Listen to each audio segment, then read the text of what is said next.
Welcome to episode 13 of the JustUs Podcast. For now, it'll just be me and DC Eternal once again, but hopefully everyone else will show up. Hopefully. What's up, guys?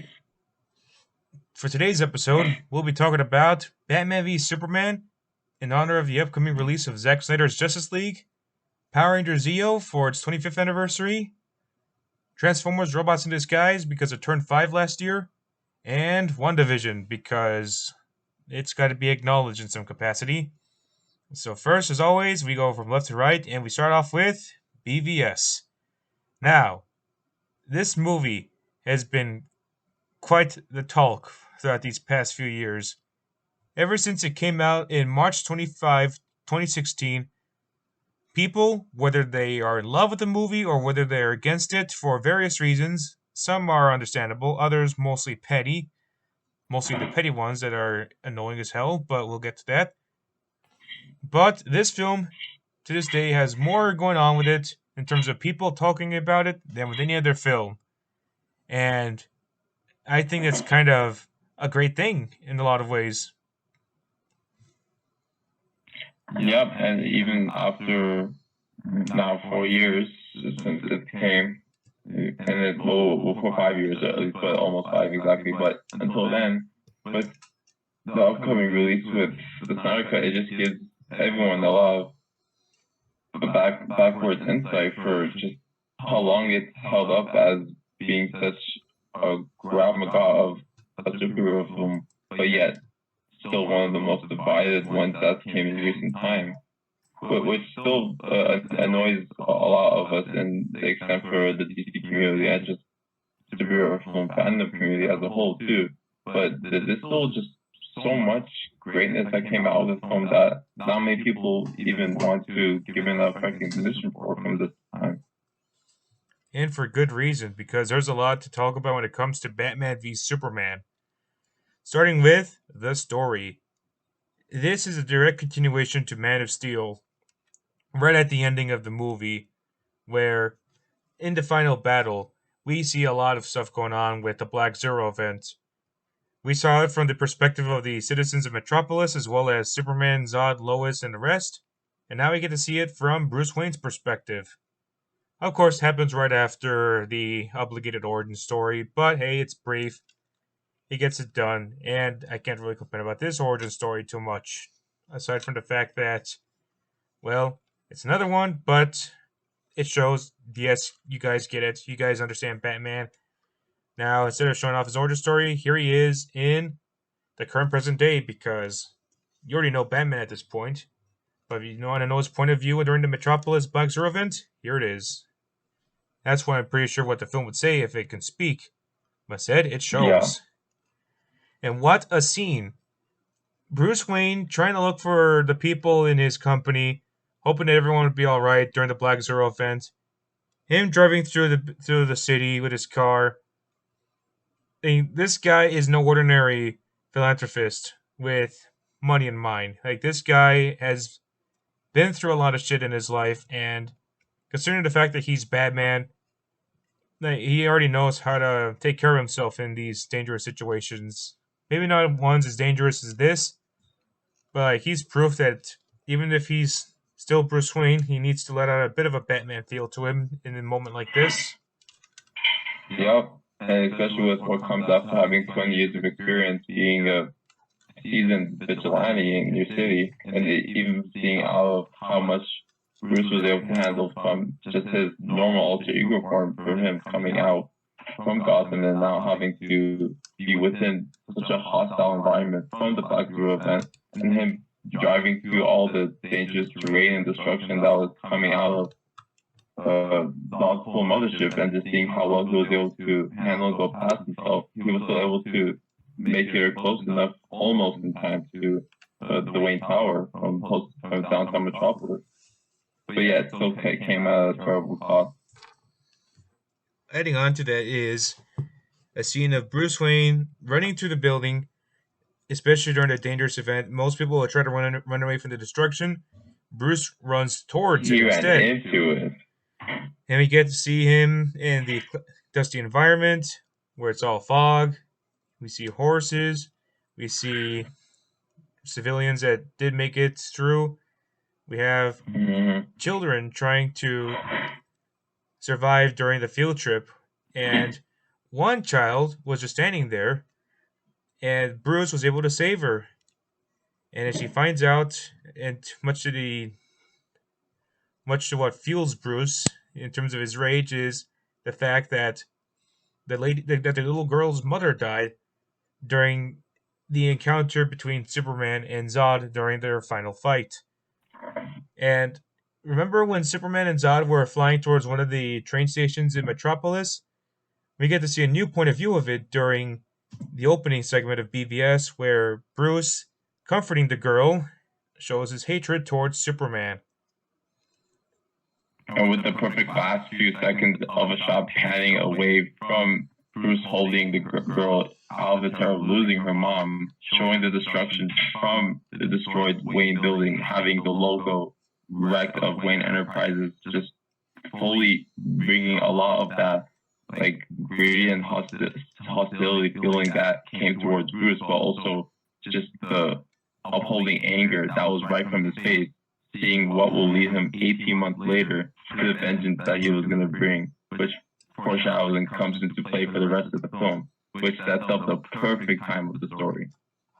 Also, can I say, hot take, this is probably going to upset a lot of people, but this scene of Bruce Wayne comforting the little girl during the fact that her mother died during the fight between Superman and Zod is superior to the DC animated universe Justice League Unlimited scene of Batman sitting next to a girl in a swing. Now I know the fact that the girl herself is a villain, as far as I can remember, but like everyone's like, "Oh, that's Batman right there!" Like, this is Batman. This is how you do Batman. It's like, bro, have you not seen BvS?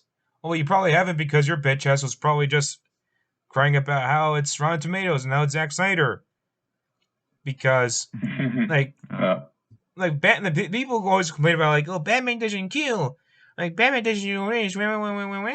But in this case, Batman has seen stuff like this in the past where he lost his parents. And, of course, it makes sense that Bruce Wayne would want to comfort a child because he experienced something similar. And this is probably much better done than the DC Animated Universe. I mean, of course it is. The DC Animated Universe is overrated. And even the Alex Ross segment of Batman comforting a black child that was pointing a gun at him.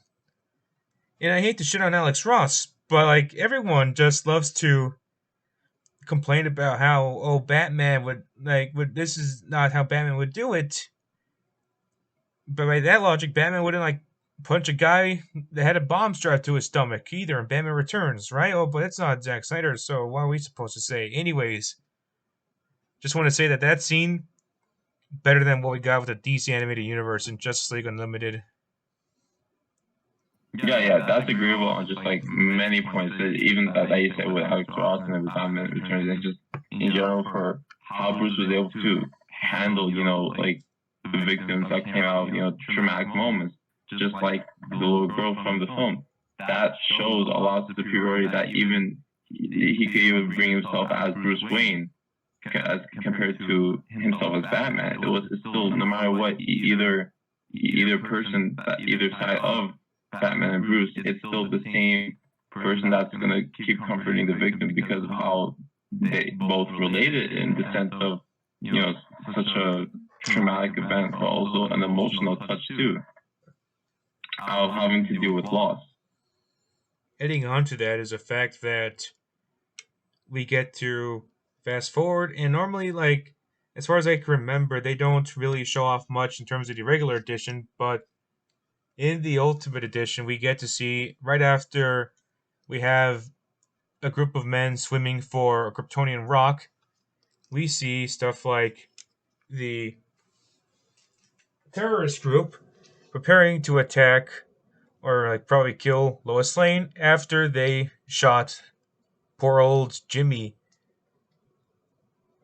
Yeah, and an unfortunate loss too for Jimmy Olsen having to be undercover agent, which I was so surprised even from watching the video from the original film too, just hinting Jimmy at the time. Like I didn't realize a little while until hearing for his name, and I was just so shocked that we couldn't be able to have him potentially come through as his usual time as the Dave Planet photographer. But now we have to see that different versions for Jimmy and his part or his existence for the film universe, which still serves pretty well. It's just for the moment itself for Lois's investigation. Personally, I am not bothered by Jimmy's death whatsoever because he's not important for the story. What's he gonna do? But it just helps set in the moment for what Lois's confrontation was gonna lead to, and then how Lex's secret plan was gonna come to a pole to try and publicly blame Superman for what was to come because of the private military that Lex had. That and the fact that Jimmy Olsen would not do anything whatsoever for the story. He's not this is not a story that involves Jimmy. He's there to prove how dangerous this group can be, as well as hide the fact that because this group is connected to Lex, it proves that Lex Luthor is much more dangerous than we expected him to be. Yeah, my point leading from that too, because since for Jimmy's death had to lead to showing that importance for what was come to expose or just to show how dangerous the private military group was and what Lex's exact orders or exact standard was going to follow because of Anatoly Kanayev's actions for what he was bringing to try and set up the perfect scheme to try and blame Superman just from the incident, and it came off perfectly as Lex planned because he's just the mastermind behind that. We don't follow a long while until later on in the middle of the film, but it still shows perfectly, as you said, sir, how dangerous Lex is. Adding on to that is the fact that Superman not only stops the missile from attacking, but it also shows us the fact that Superman will later on mention that he didn't kill the men. And in the regular version, we only saw Superman tackle a guy through the walls. And of course, it's too fast to determine, but I don't think that was he all killed we him. saw, and it was just a loss of context to what was originally shown from the Ultimate Edition, unfortunately. But luckily we have it now, thank God. Yep. And as it turns out, Superman was right. He didn't kill those men. They killed their own men instead. And now we have everyone trying to pretend that, Superman has done this and that, which further adds to the fact that Superman is going to be publicly blamed by Lex. Right. After that events, we get to see 3 scenes, which include the likes of Lex Luthor meeting the scientists that are involved with the Kryptonian ship that was around from Man of Steel. Which, of course, many people were probably expecting Lex Luthor to be like the cartoon one from the 90s. But in terms of what this Lex offers, I find him to be interesting for his more enigmatic appearance. He's someone that tries to hide the fact that he's not trustworthy. He pretends to be odd in front of everyone else, but it's his ultimate gain. Mm-hmm. And of course, we also get to see him getting what he wants in terms of showing off how threatening the superhumans can be, or in this case, the metahumans. And he ultimately gets to tamper with the experiment of Zod's dead body with the creepy but still pretty cool theme song of his, which, many people say that it's meant to be like a backwards version of the Man of Steel theme, but I can't really see it. Are you talking about Lex's main theme, his motif? Yes. Yeah. I know the intent. Lex Luthor is the opposite of Superman, but the theme song being a backwards version of what we heard from Man of Steel, I don't really see it that much. Maybe it's just me.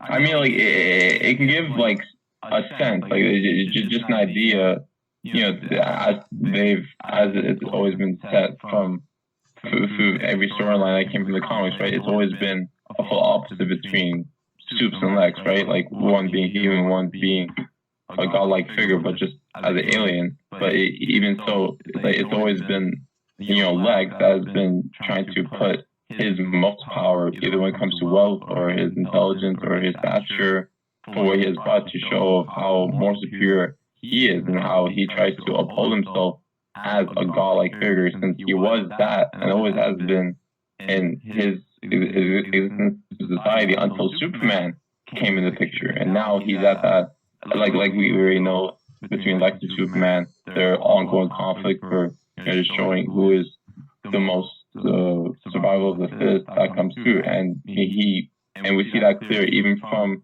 the film, and the theme keeps true, even if it was a version of the Man of Steel theme. It still gives you at least a good sense as to how it's both twisted but also keeps it kind of authentic in a way. So, like, depending on how you hear the composition from it. Yeah, I can definitely see that as an example. Also, adding on to that is the fact that Lex Luthor, as we mentioned earlier, is trying to hide who he truly is to the public eye. And we'll get to that later in a bit, but one example is when he was in the ceremony where everyone was all together, and then we also had Clark and Bruce show up, as well as Diana Prince at one point. And Lex pretty much is a sneaky bastard when it comes to getting what he wants. He's showing himself as this very frail individual. Not literally, like he doesn't go over the top, but he does prove himself to be somewhat of an introvert at first glance.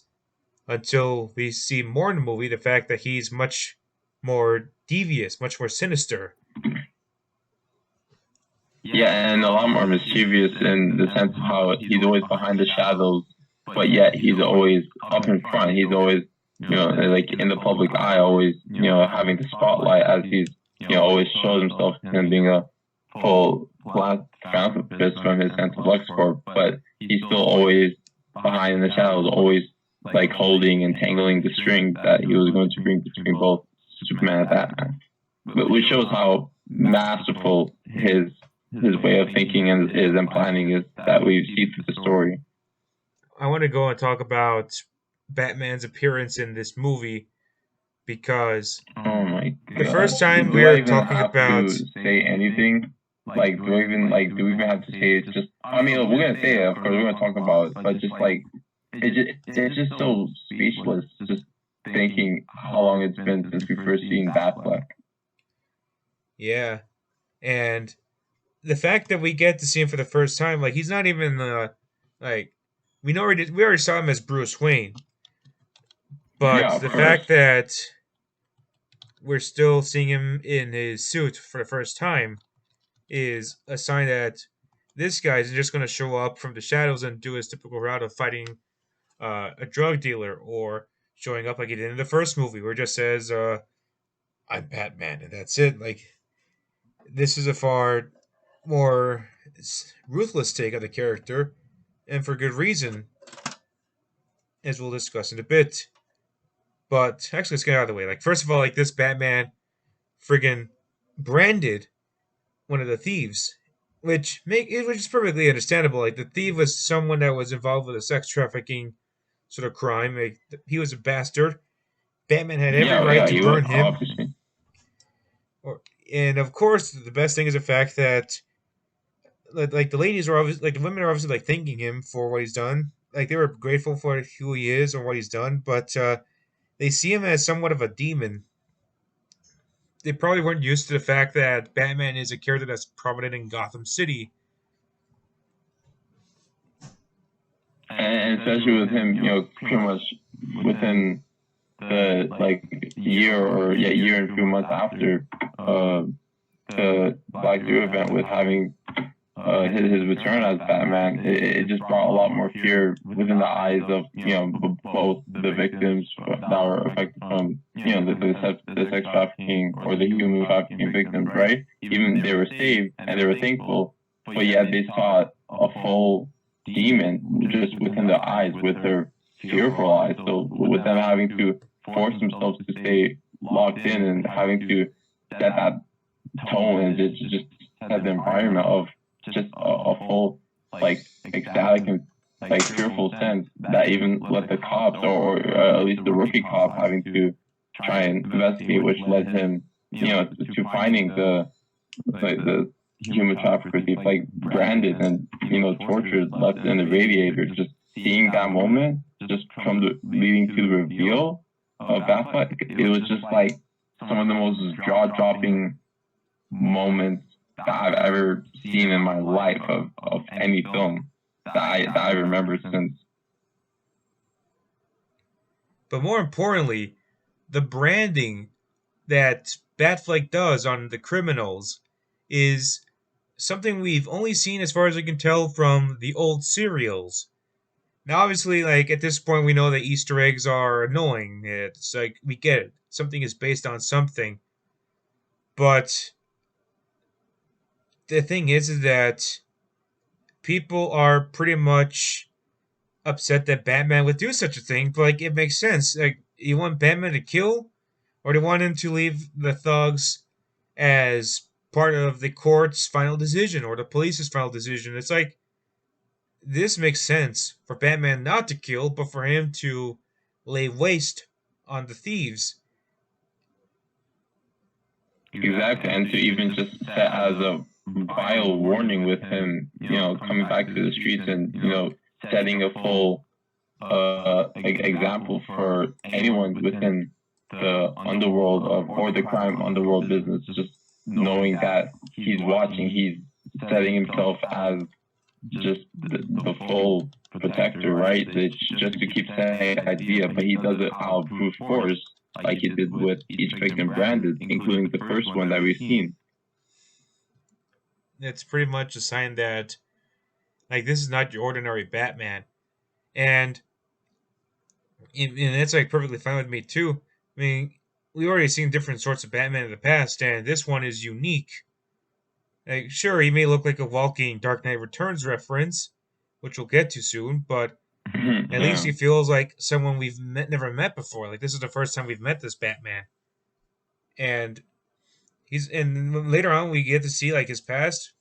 For example, the fact that, like, that's how it starts. The fever, the rage, that feeling of powerlessness that turns good men cruel. Stuff like the arguments between him and Alfred about going to war, getting the dead, how many good guys are left, 20 years in Gotham. Stuff like the death of Robin. I mean, this Batman may not have a prequel movie or backstory as of yet, but they show it, they imply it. They don't have to face the camera and say, hey guys, this is my past, blah, blah, blah. They show what his past was like without making it far too obvious. Yeah, and they always try to give some nods and touches, at least visually, with what we see in the design of either from the Batcave or what comes out of Wayne Manor, especially with seeing how deserted it is now, with Bruce having to leave off that past behind that we know so much from Batman in general, how his life with Wayne Manor was, and the stories that came through, the history that was from there. But seeing as to how rotten and then left out it's been since then, and him now coming out of retirement, just seeing how left out his path as Batman had left it, and how much it affected from his life too, as we've seen through the touch of the death of Robin, as we've seen through what came from beforehand, with the Joker as him, how that affected him, how that affected just his lifestyle, and seeing how much the absence of being Batman had brought as much scars as it did emotionally as it did physically too. Also shows off the fact that, like, this guy is not screwing around with his past, because, like, most Batman would probably go hiding, but he's the kind of person that would show up and still cause a stir. I mean, exactly. The 20 years in Gotham thing is much bigger than the amount of time, say, Christian Bale was as Batman. And it definitely proves that this guy feels more devoted to being Batman than we give him credit for. Yeah, the same feelings, bro. Afterwards, we get to see stuff like Batman encountering the likes of other individuals, such as a party, as well as scenes like Superman, or in this case Clark Kent, debating with Lois Lane about, like, did he kill this man? Lois Lane feeling worried about what he's going to be as a hero, and they shrug it off when they start kissing in the tub, which I'm pretty sure some horny fans were obsessed with when they were naked in the tub. I didn't even want to imagine any fans just being excited about it. I'm just gonna let that slide. Well, instead, talk about Lois Lane's involvement with this film because, once again, the thing I like about Lois Lane in the Snyder films compared to the older Superman films is the fact that she's more than just a damsel in distress. Once again, she's involved with the story more often than we give her credit. She's one of the few people that's involved with the investigations of what could be going on with, say, the bullet. Because one of the bullets that was used during the terrorists was a very rare material. Mm-hmm. And we have a parallel investigation going on with the likes of Clark Kent when it comes to Gotham, and stuff like Bruce Wayne trying to understand stuff like the White Portuguese, as well as getting some form of methods of going up against the likes of Superman, which is fueled even more when he meets with the likes of Superman during the Batmobile chase scene. Now, can we talk about that scene? Wow. My, like the Batmobile chasing? Like every Batmobile chase scene in general from '89 and the Batman Begins is great. You want to do like a full rundown? But like this is a great scene overall. And just the fact that we have the very aggressive car. Right, it feels like a car but a tank, the perfect balance. It's going around. It uses this machine gun every once in a while. It takes down some of the thugs. It goes around in the docks, and it puts up a very, very, very good fight against everyone else's regular vehicles.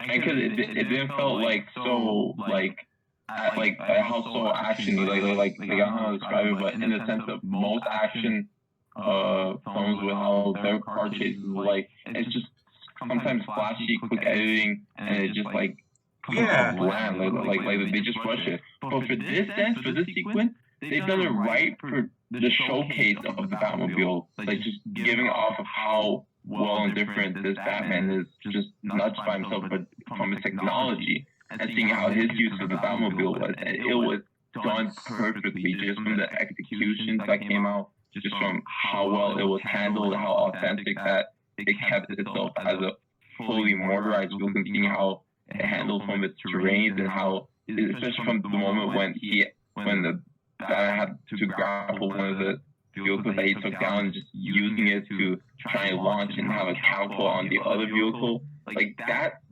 part just gave you a full sense, like, oh yeah, this is a good Batmobile. Not only that, but the way the cinematography works makes it feel less like it proves that this is not just any ordinary car. This is the Batmobile. Like, it's not super flashy as you mentioned. It shows the car wonderfully, even during the dark. As it's supposed to be, yes. Hooray for Tobbs! Tobbs! What's up, bro? Can you hear me? Yeah. We've been going on so long about Batman v Superman, and we're currently talking about the Batmobile chase. But you can quickly share your thoughts on the movie up to that moment. Wait. Just give me 1 second.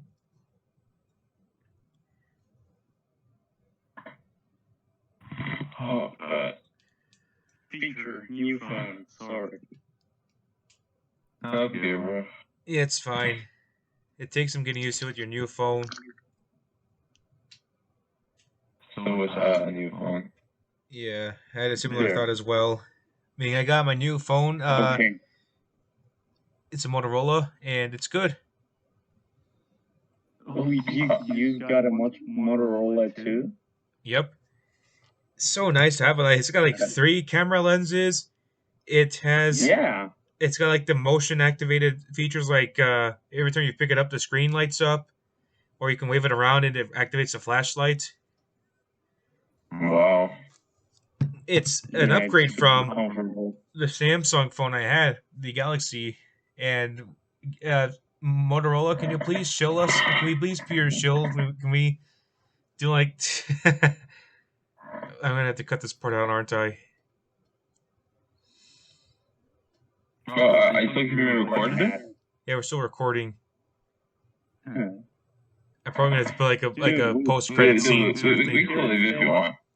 Like Here any. it says that there's been an ongoing call since 1969. Oh my god. But yeah, back to the scene of the Batmobile chase. The way it's set up is just brilliant. It's no ordinary flashy scene. The camera always focuses on the Batmobile. It doesn't do too many jump cuts or too many flashy scenes. The Batmobile doesn't feel shaky. It feels smooth. It's like watching a playback on a racing game like Gran Turismo 3. The car isn't like getting its attention taken away, nor is the camera shaky, nor are there too many jump cuts. The camera is always focused on the car, no matter what angle the camera is in.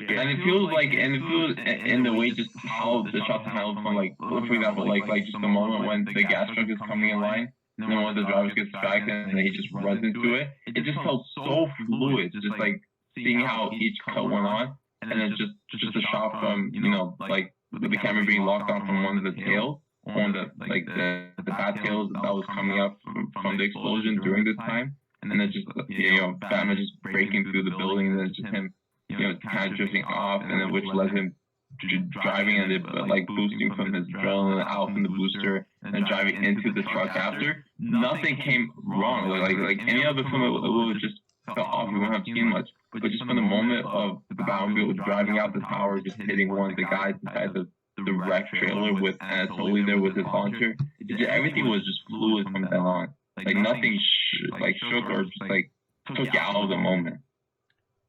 Oh my god. I also have to add to the fact that the scene involving Superman, when the moment he pops up, like, he doesn't land anywhere, like he just gets shown by the lights. He's standing there. Yeah. I didn't with expect that the first. With a stern face, with a serious face, and it's Batman who looks like a deer caught by the headlights, even though he's in the car. And like Batman didn't even want to try and like kill him, like push the brakes and try to stop Superman, like stop him from like running onto Superman. But it's very amusing because like he's the one that has the hatred towards Superman. Yet the moment he sees him, like he realizes he's fucked. And of course, his car gets totaled by Superman. First from Superman being invincible from his car crash, and then Superman walking up to him and breaking the cockpit windows. Which brought the very first eye-to-eye confrontation we've ever seen on screen in the history of DC Comics of Batman and Superman. That, like, because we already saw it in the trailers, we've seen the clips that was leading to the film, but just seeing it on screen, I was like, I remember just like holding my hands together, my jaw was dropped, I was like,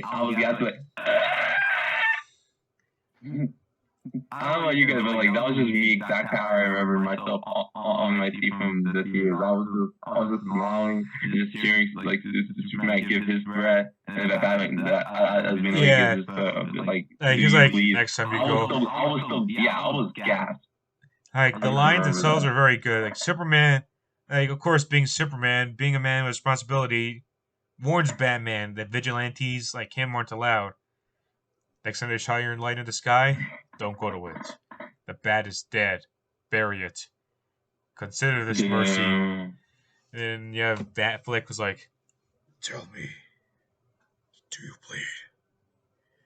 You will." then the Hans Zimmer The violin that plays. the violin, the composition, and it just sets the Batman motif. I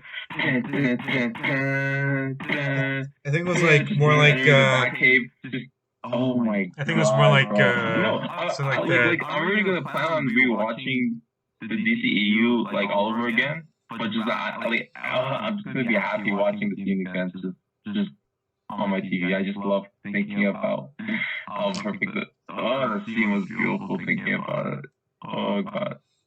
I will say though, when I first saw the scene, it felt weird hearing Batman say that because I was used to the armored suit saying that to Superman from the first ever trailer. Yeah, because I remember like the first teaser or one of the first teasers. I'm pretty sure it was in the Comic-Con one, and just hearing him say from the line, and it was just showing. I remember from the trailer, it was just him from the rooftop, looking at Superman with his armored batsuit, and like I was thinking for like a year almost that was going to be that moment I would see it, but now it was completely different. It was him when he met him face to face, just with his regular batsuit. But either way, it still came out equally perfect. Oh, for sure, even better, to be honest, because after all this time, I still think the movie gets better and better after every rewatch. Yep. Mm-hmm. Afterwards, the film takes a bit of a breather, and we go on with scenes like Superman or Clark Kent and Bruce Wayne meeting each other at the diner or the party, and I'm like 1 or 10% positive I might have gotten that that might have happened after the Batmobile chase. But we're going jumping around because there's so much to talk about BvS, because the main thing is holy crap, it's Batman v Superman. It's one of our favorite movies of all time. But let's talk about the party. There's so much we can talk to, but I know we have to go to the further topics for the episode, but there's just so much. We could have this episode be devoted, if we wanted to, for BvS, but that would just be taking a lot of time. But the party itself is just another good scene. We already mentioned the fact that Lex Luthor tries to make himself look like this vulnerable man during the speech. But it was also great to see, Bruce trying to extract any data from one of the machines at LexCorp, with Alfred communicating to him via the speaker, as well as Clark trying to follow them after, initially talking about the past, clowns in the streets of Gotham, or don't believe anything you say, son. Boys. Bruce Wayne meets Clark Kent. I love bringing people together. It's some of the nicest dialogue. And it was a nice way of contrasting the way the two of them met in each film, in each segment of the film. When they met in their costumes, they were much more, they were much more confrontational, if that makes any sense. Whereas in here, they were more casual, talking about each other. Yeah, they were casual, they were formal in the sense of alter ego-wise. Clark being, mild-mannered reporter Clark Kent, Bruce Wayne being, a philanthropist, billionaire playboy, as we know him. But, even from that sense, you just see how more through the conversation led on the topic of talking about Batman, how much of a negative impact he was bringing himself as a vigilante, and seeing how much more further the other side of Clark as Superman than Clark as Batman really came to at the last second, just from some of the lines. Him sharing his opinion, I don't think other people agree with your opinion, Mr. Wayne. That was just a little touch of Superman coming out of it, and a little touch of Batman from Bruce was right after, and then he was just, as we know, he said, it's just a Gotham City that we just have a bad history with freaks dressed like clowns. That line is so smart, it's not even funny. Definitely. And it didn't have to go for a freaking obvious Easter egg. They just mentioned that, and that's all I need. Exactly. It just felt like a casual thing that for Bruce to say, but yet any of us from from us watching it, we can just smile and not like, yeah. We don't have to say anything. We can just say, yeah. We get it. Dude, every time I think about Batman v Superman, I think of like one of the best graphic novels. If you just put all that story into a graphic novel, it would just be also perfect. Yep. Yeah, it really does come into play like that. And after Bruce tries to extract any data, until he starts running into the likes of Gal Gadot, who walks away, stealing everything from him before they meet next time. Mm-hmm. Clark tries to follow him, but then he sees a fire that's going on in Mexico, and he goes there to save the day. And we get to see one of the best things about Superman, the fact that it's not just him saving the world or his first flight, but one of the other great scenes about him is just going around the world and doing the right thing, as well as a discussion between journalists about Which brought one of the perfect conflicts of the film. Like, must there be a Superman? Yeah. Everyone talks about like he's supposed to be like the devil figure or the god figure. Some debate that he might be trying to do the right thing. Some people will have fear of him. Others like see what he's going for. And seeing Superman do stuff like rescuing the girl in Mexico, to him saving the people in the boat, him saving the astronauts from an explosion, then him going to a flood and saving the people that have their houses flooded. Like, that's Superman like. And it's beyond Superman like. That is what Superman would do.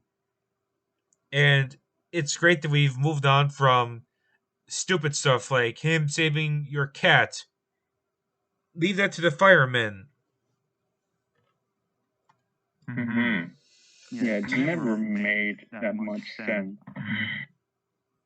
Like Superman, like this is Superman we're talking about, not like I was gonna like this is not like regular guy. This is Superman.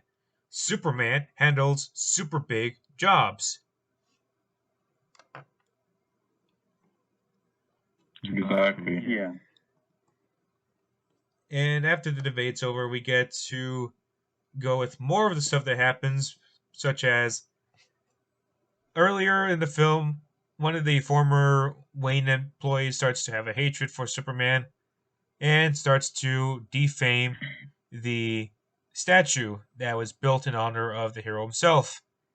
And he was arrested, but when he was released, he was given a new chair made by Lex. Now, of course, there was a scene of him in the prison, and at one point he gets released. But now he gets his new wheelchair back, and it's a way for him to get help from Lex, who shares a similar hatred for Superman like the former employee does. Which, of course, Wallace, with knowing how, like for the victim, Wallace Keith, I still, I'm surprised I still remember the name from it, too. But, like, I can understand from his case, after losing his whole family, just coming out of, the Black Zero event, he was for sure carry that hatred that, most of the other citizens in the world carries for after, even from the after events that came from the African, like infantry attack, right?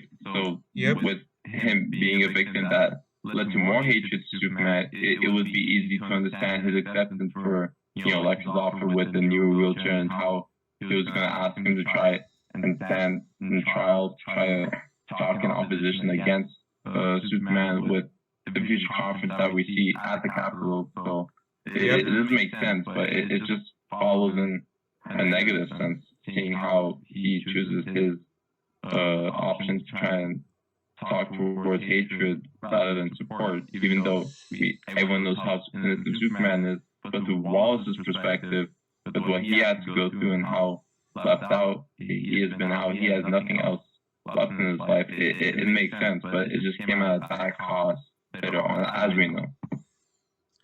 And of course, aside from Wallace himself, one of the African ambassadors that mentioned about how dangerous Superman is brought over to the US in hopes of talking about what this is like in terms of the dangers that he possesses.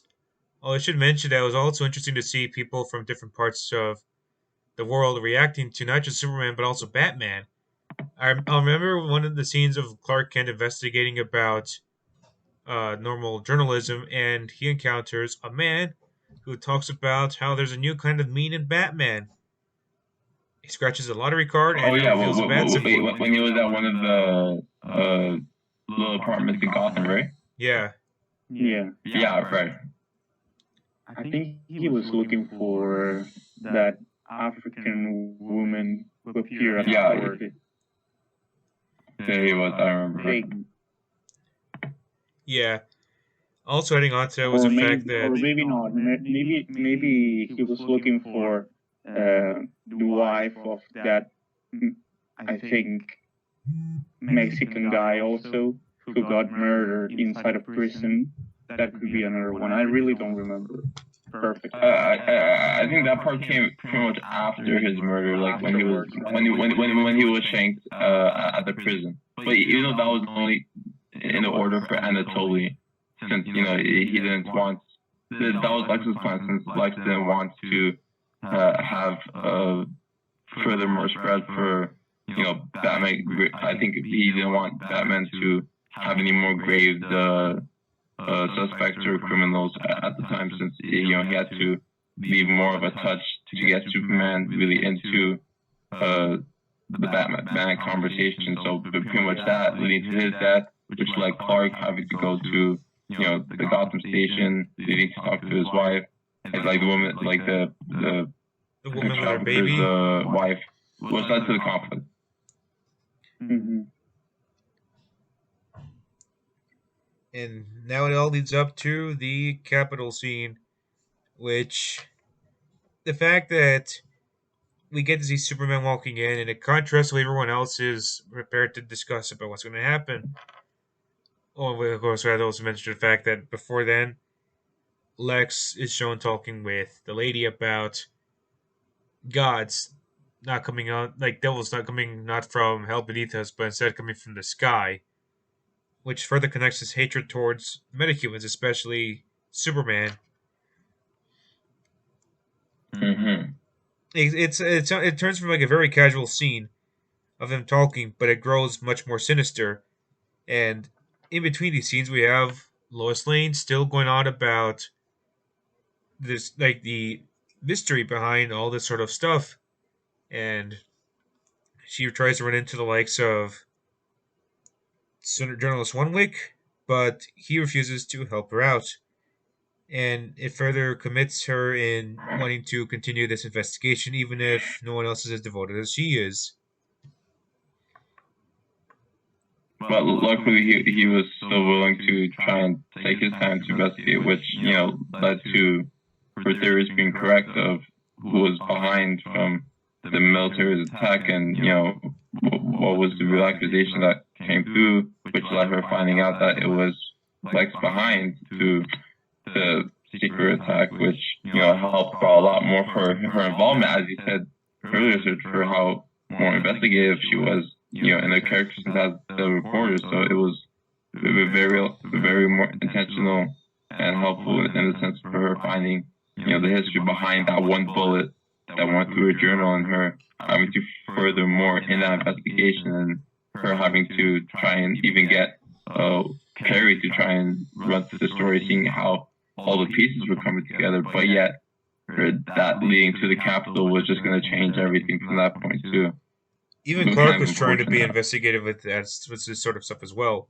Maybe not to the extent of Lois, but like it definitely shows how Perry White is the kind of person that wouldn't want to go with what they're looking for. For example, at one point, he doesn't show that much interest in what Lois is reporting, disregarding it with a quote that says, in other words, water wet, as well as him mentioning about how he doesn't want to listen anymore about Batman, saying no one wants to care about Clark Kent taking on the Batman. I mean, we've seen someone as petty as J. Jonah Jameson, and But Perry White is a far different person. He's much more cynical. He's much more cold. He's not the kind of guy that would be like the Daily Bugle's head owner. He's someone that wants to show people that they're far past the times, and he's someone that's not interested in fluff piece editorials. Instead, he's someone that's much more interested in real shit. He doesn't think that what Lois and Clark are telling him are real. Exactly, yeah. But then we get to the Capitol scene. Everyone that has something to say about Superman is there. But before then, Lex talks about a quote of alluding to the fact that he would be the one responsible for the damage that happens in the Capitol. Yeah, I mean, that's the breaking point of the movie in terms of how now Batman is completely convinced, bringing him down after that one event, and also Superman being convoluted and conflicted innerly more than before.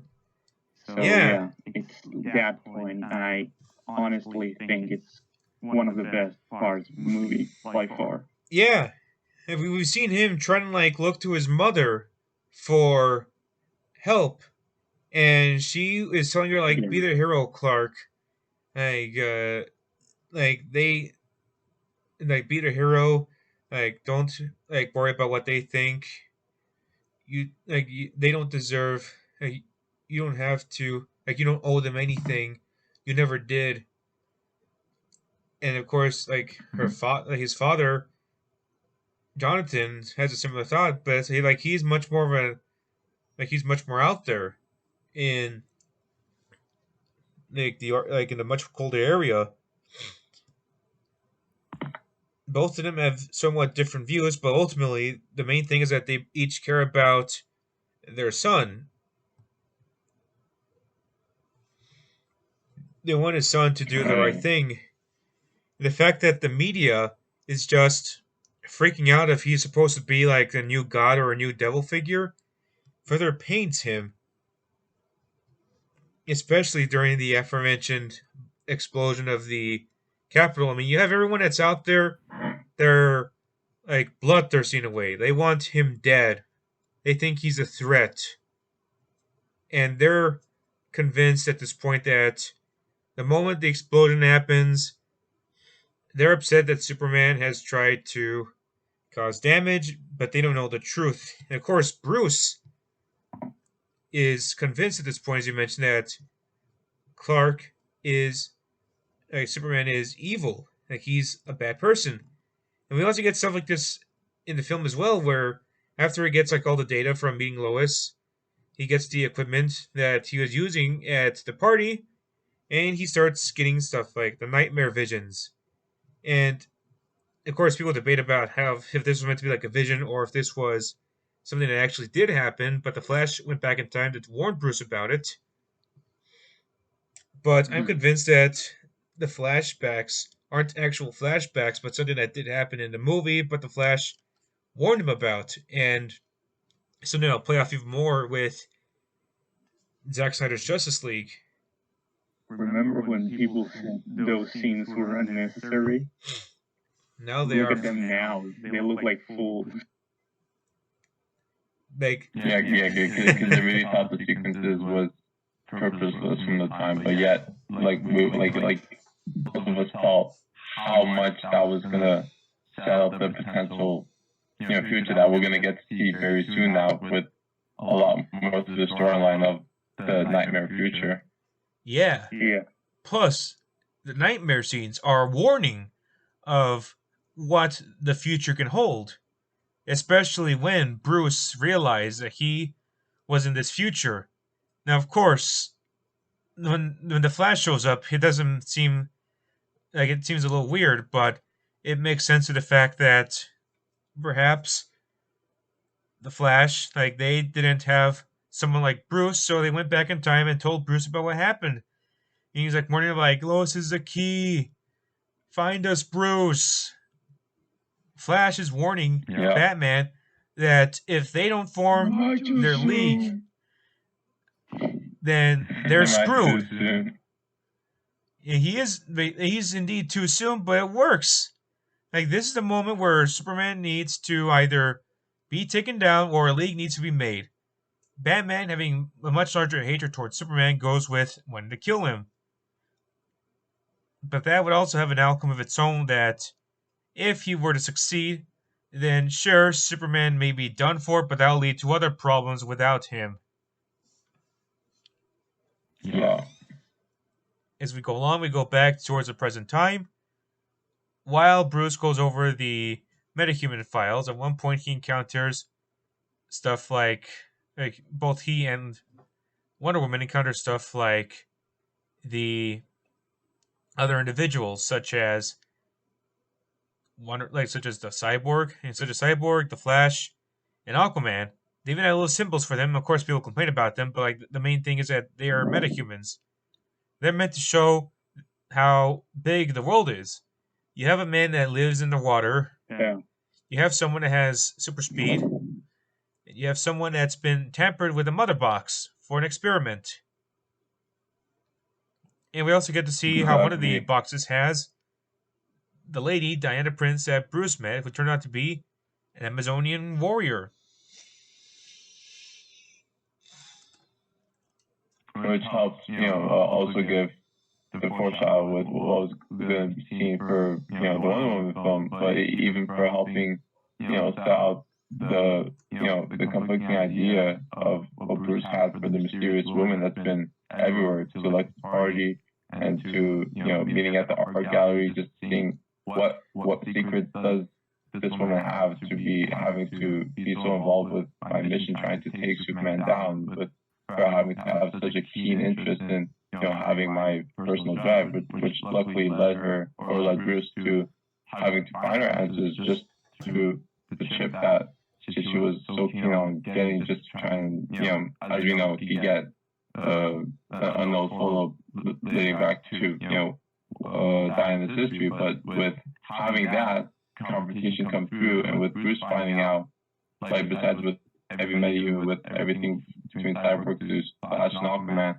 with it coming very essential for Bruce finding out about Diana's past with her as Wonder Woman. And it's just from that photo alone having to set up their relationship a lot more with what was going to build up for the upcoming Trinity.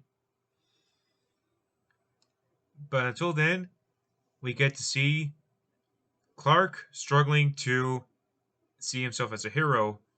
When he and Lois Lane are together, Clark admits that, his symbol means nothing. He feels defeated because even if he gets all the help he can of confidence from his loved ones, he still feels that there's a lot of responsibility that he can't hold on to, especially for all the stuff he's done.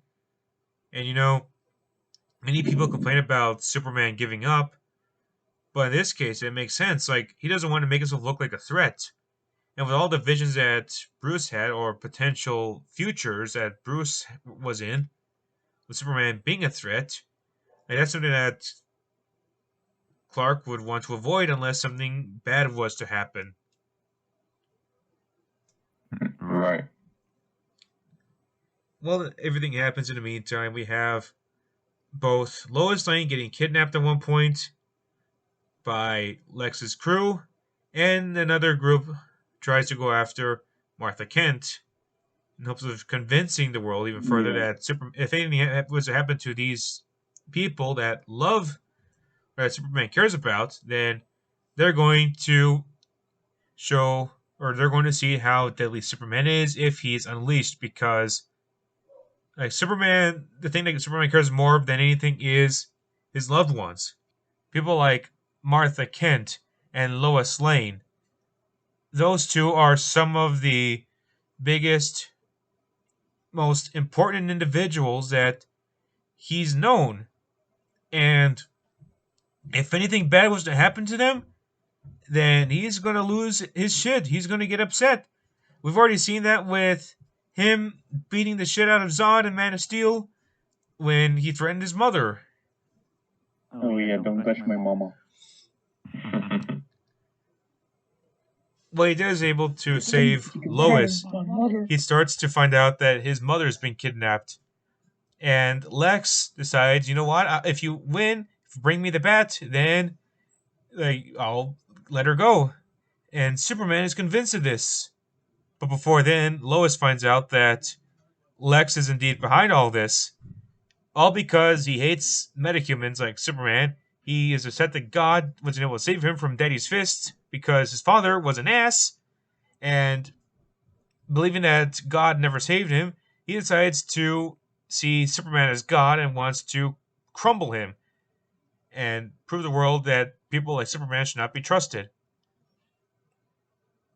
Which, in that confrontation just alone, brought a lot to the idea, and seeing how amazingly Lex had kept everything in play from his plan, and that everything was in place that led into that very moment with him having to set everything on edge between Superman having to make the choice, either kill him or bring him just on the spot, or go save your close to life and death risk for your mom, and just try to prevent for what I've been setting up for you. And then with that moment, that was fully emotionally enraging from Superman's eyes when he was just about to try and heave Glassflex off. Lex knew that he had the cards. He has the deck at the point. He has everything set from the table. All the cards are there. He knows that no matter what, Superman is gonna listen. He's gonna become what do you call it? Intolerable. Now God bends to man's will, as I believe he said. But between his will and just from that moment, for sending the rules that was going to come into play, saying you kill me, Martha dies. By the way, Martha dies. Kill the bat, Martha lives. Him calming him down, sending him at the resting mood, showing how badly Lex was at control from that moment, and him saying, "And now God bends to my will." It's the full relief and also breathtaking, upholding feeling that Lex had, that all his years, that conflict was over, knowing that he had God in the control of his hands. And he's the one that sees Superman as a God figure more than anyone in the film. Yeah. Perfectly, too. And of course, Lois tries to catch up with Clark because he knows for a fact that he's going to go up against someone like Batman. And even when he admits to Lois that no one stays good in this world, Lois knows something isn't right. And we get to the fight. Black and blue. Black versus blue. Night versus day. I think I got it backwards. Son of Krypton versus Bat of Gotham. Yeah, it's just really beautiful from that. The two fight against each other. At first, it's mostly just Bruce trying to tell Clark that, here I am. Clark telling Bruce, this is important. You need to understand. Batman doesn't want to listen. He's already convinced that Superman is a threat. He's already got his toys ready to try and murder him. Superman knows, you know what, I'm going to have to try and stop you. I need you to understand. And the two start fighting each other. Superman now knows that understanding Batman, trying to get to Batman isn't going to work. So he's going to try and beat his ass because now Batman doesn't want to listen. Now the two are fighting. And of course, people wish it could be much bigger than that, but it works well. Superman's trying not to kill Batman. He wants him to listen because he knows for a fact that Lex probably doesn't have any sort of radios or speakers that would reveal that Superman needs Batman's help. So instead, he knows that he's far away. He can probably tell Batman about what's going on, but Batman wants to beat his ass, and Superman wants to kill him, but at the same time, he doesn't want to kill him because, sure, he can get his mother saved if he were to kill Batman, but Batman is the only one that can help him out and understand what's going on with what Lex is doing. Of course, because he pulls back mostly, Superman loses in the fight against Batman, especially from the kryptonite. Yeah. Now the two of them are Yeah. like damaged. Pun not intended because of the Joker head tattoo, but mostly Batman doesn't really seem as injured. I mean, his mask is damaged, but he made it out pretty well. And he tells Superman about stuff like, I bet your parents taught you that the world only makes sense unless you force it to, and lays even more waste on Superman, and prepares to do the final blow by preparing to stab him in the heart until Superman tells him that you're going to let him kill Martha and save her. Yeah, exactly. Now, of course, Controversial. the Martha scene has been something that people like to bitch about, even in this day, where at this point the Martha scene would make sense if you were to pay your attention, because it's more than just we're gonna be friends because like our mothers have the same name.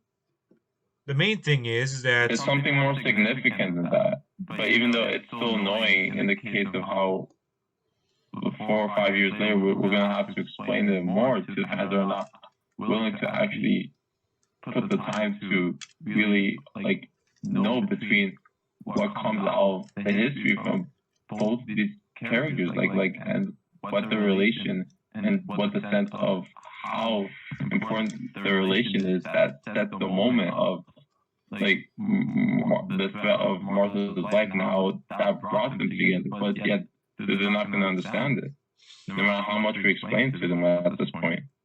Long balls of text aren't going to work. So just tell them. So just tell them the fact that that MCU Spider-Man died and they were like little bitches for crying about it.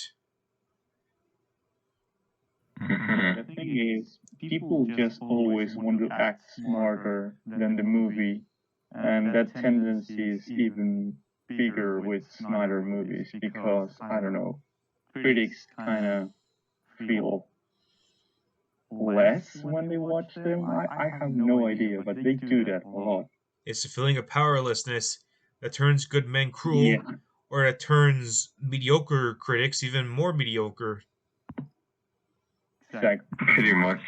But the thing about the Martha scene is that it shows that Batman is becoming the killer, something that he tried to avoid when he was in those times of his changing rules. Now, the fact that he probably believed, like, he was surprised that Batman and that Superman knows about the name Martha. Like, he thinks that Martha has some sort of connection to him. Like, he's upset about why'd you know that name? Why'd you say that name? Because one of the few words that his parents said, one of the last few words was the name Martha. That's his mother's name. Because he's been traumatized by his parents' deaths. That's a PTSD thing.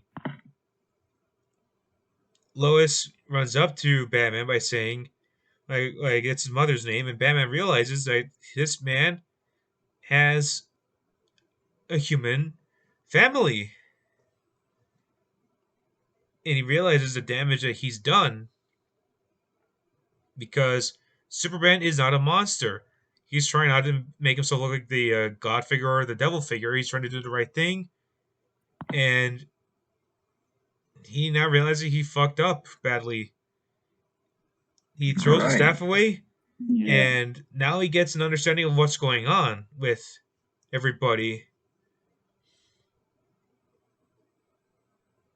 And then that helps out the resolution and with them understanding from the points and what was going on from the ongoing conflict, and now they have resolved and they have understood the sense of the real threat that was coming. They both went on to try to deal with Lex's leftover threats that he had set up to plan, which led to Batman going into the greatest sequence we have ever seen on screen in the history of Batman by far. But before then, he told Superman, like, I made you a promise, Martha won't die.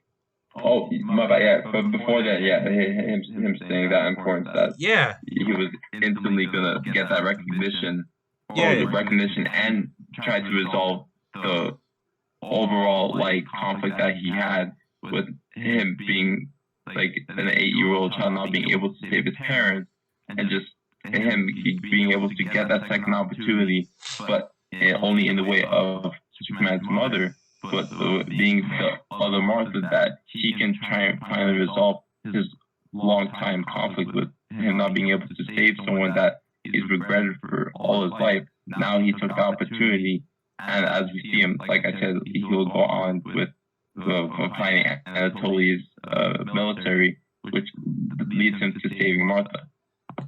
And not only that, but it also shows that, if he was the one that saved Martha, then that would throw off the people that was involved with Lex's group, which I should mention Bruce had a connection with because he ran into one of the Russian guys during the opening, or a part of the opening during the boxing fight.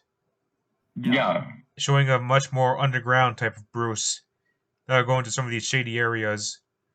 Thankfully not as shady as other people have been to, but still. More importantly, it's still shady in the sense of why would he's stature of a man like Bruce Wayne be in an underground boxing ring like that. On top of that, showing Batman going up against the thugs is a way for him to confuse them. They were expecting Superman to show up and try and save his mother, which ultimately mean, okay, your mother's dead, you try to kill us. But Batman showing up, he's a vigilante. They're prepared for anything, but they weren't prepared for the Dark Knight to show up and beat their asses. They were confused. They're expecting laser visions to show up. They're expecting anything. But no, this guy just beats their asses. And one of the best sequences of all time for a Batman movie, let alone Batman in general. As stated. From the way he takes on the bad guys, to the way he punches and kicks and uses his grappling guns and using the weapons against him, his batarangs. This guy is beyond your typical Arkham games. He's beyond the way you can fight as Batman in the Lego games. He's beyond the typical fights in the other films or in the comics. This is a top tier Batman fight sequence. I also like the fact that he got stabbed by a knife, but he was able to make it through. This guy is not your average Batman. He's built like a tank. He's, to quote that one song, he's a brick house. He's mighty. He's durable. And he's just going by them one by one because of how well we see through this Batman that, through his anger that he has used for so long in his days of crime fighting, he shows that just face front to every agent or just every soldier that he's fighting through one by one. He's playing that anger at full force, and we just see through the brutality that he's giving from every takedown. When he uses the grapple to lift from the box that he used just after, from hitting one of the thugs after he jumped over the box, to yank from that box and hit towards another criminal right in front of him, and that just knocked him unconscious and almost dead. And just see how much in control he had through his gadgets. But even when he didn't have it, he was still able to handle 2 guys and then 4 guys knife by knife, and he was just dodging with his baffling gauntlets, and he was just taking over for, if it was a left jab, he takes that over left leg, he takes that and he counters after. He's just at full tactical skill from every moment, and we just see that perfectly in the choreography. And definitely makes Bale's Batman feel more like an action figure beating up another action figure. Also makes Michael Keaton look like a tower that's somewhat slow, and I know we're too early to judge, but who cares? But Robert Pattinson's Batman looks like he takes so long to fight an enemy. Sure, he doesn't lethal damage, but that's just one guy. You better make sure you have a force field to protect you while you lay waste on just one guy, Pattinson. Because Ben Affleck is a much faster individual. And before people try to tell us about it's an origin sort of crap, but You guys didn't give him a chance. We're not going to give Patterson a chance. At that point, Batman breaks through the wall, RoboCop style, and points the weapon at the main head of the boss of the gang. And he's like, believe me, I'll do it. I'll do it. Believe me, I'll do it. And he prepares to kill Martha. He prepares to burn her. Yeah, him saying, I believe you. And he shoots, not him, like in the graphic novel The Dark Knight Returns. He just shoots the gas tank, the fuel tank. And I was just he saves Martha. It was just that perfect moment of the Dark Knight Returns adaptation too. But it contradicts it by having him not kill the guy, but instead shoot the tank before it explodes. Now, that's a nice way to change things up. Mm-hmm. It also is a creative way of killing the guy without directly doing so. And now, cause and effect, but not directly from his cause. And now Martha is safe. Batman completely changes that rule of his once Superman sacrificing himself, not before. So yeah, he technically killed people. You just can't deny. Yeah, but of course, him killing is done creatively. Plus, also additionally, the way he comforted Martha when he rescued her was just very nice, very wholesome. It's all right. It's all right. I'm a friend of your son's. It's like I figured the capes. That's a subtle joke right there. It's subtle, and like a subtle bit of humor, which is good humor they put. Yeah. Yeah. And now we have Superman confronting Lex Luthor, who pretty much brags about oh, you didn't bring the head of the bat. It's time to bring the bad news, and then Batman speaks to the phone saying he'd rather do the break-in in person. And at that moment, Lex knew that he might be in a corner, but he's not done yet because since during the events of these films, he went to the ship and tried to tamper with the Kryptonian technology, which results in him using stuff like his own blood to tamper with the corpse of Zod. Not only is he using the technology against the world, but he's also creating his own monster out of it. Meet your Doomsday, as he said to Superman, as Zod went from a dead Kryptonian to literally turning into a monster, as Superman once told him near the end of Man of Steel. A sadly deformed, but yet devilishly monstrous version of himself, leading to him becoming the Doomsday. And you can see that he had the same intentions as Zod. Yeah. Kill him. Now I don't want to hear people complain about Zod, Doomsday not looking like his comic self. This is meant to be if Zod became Doomsday, and it is.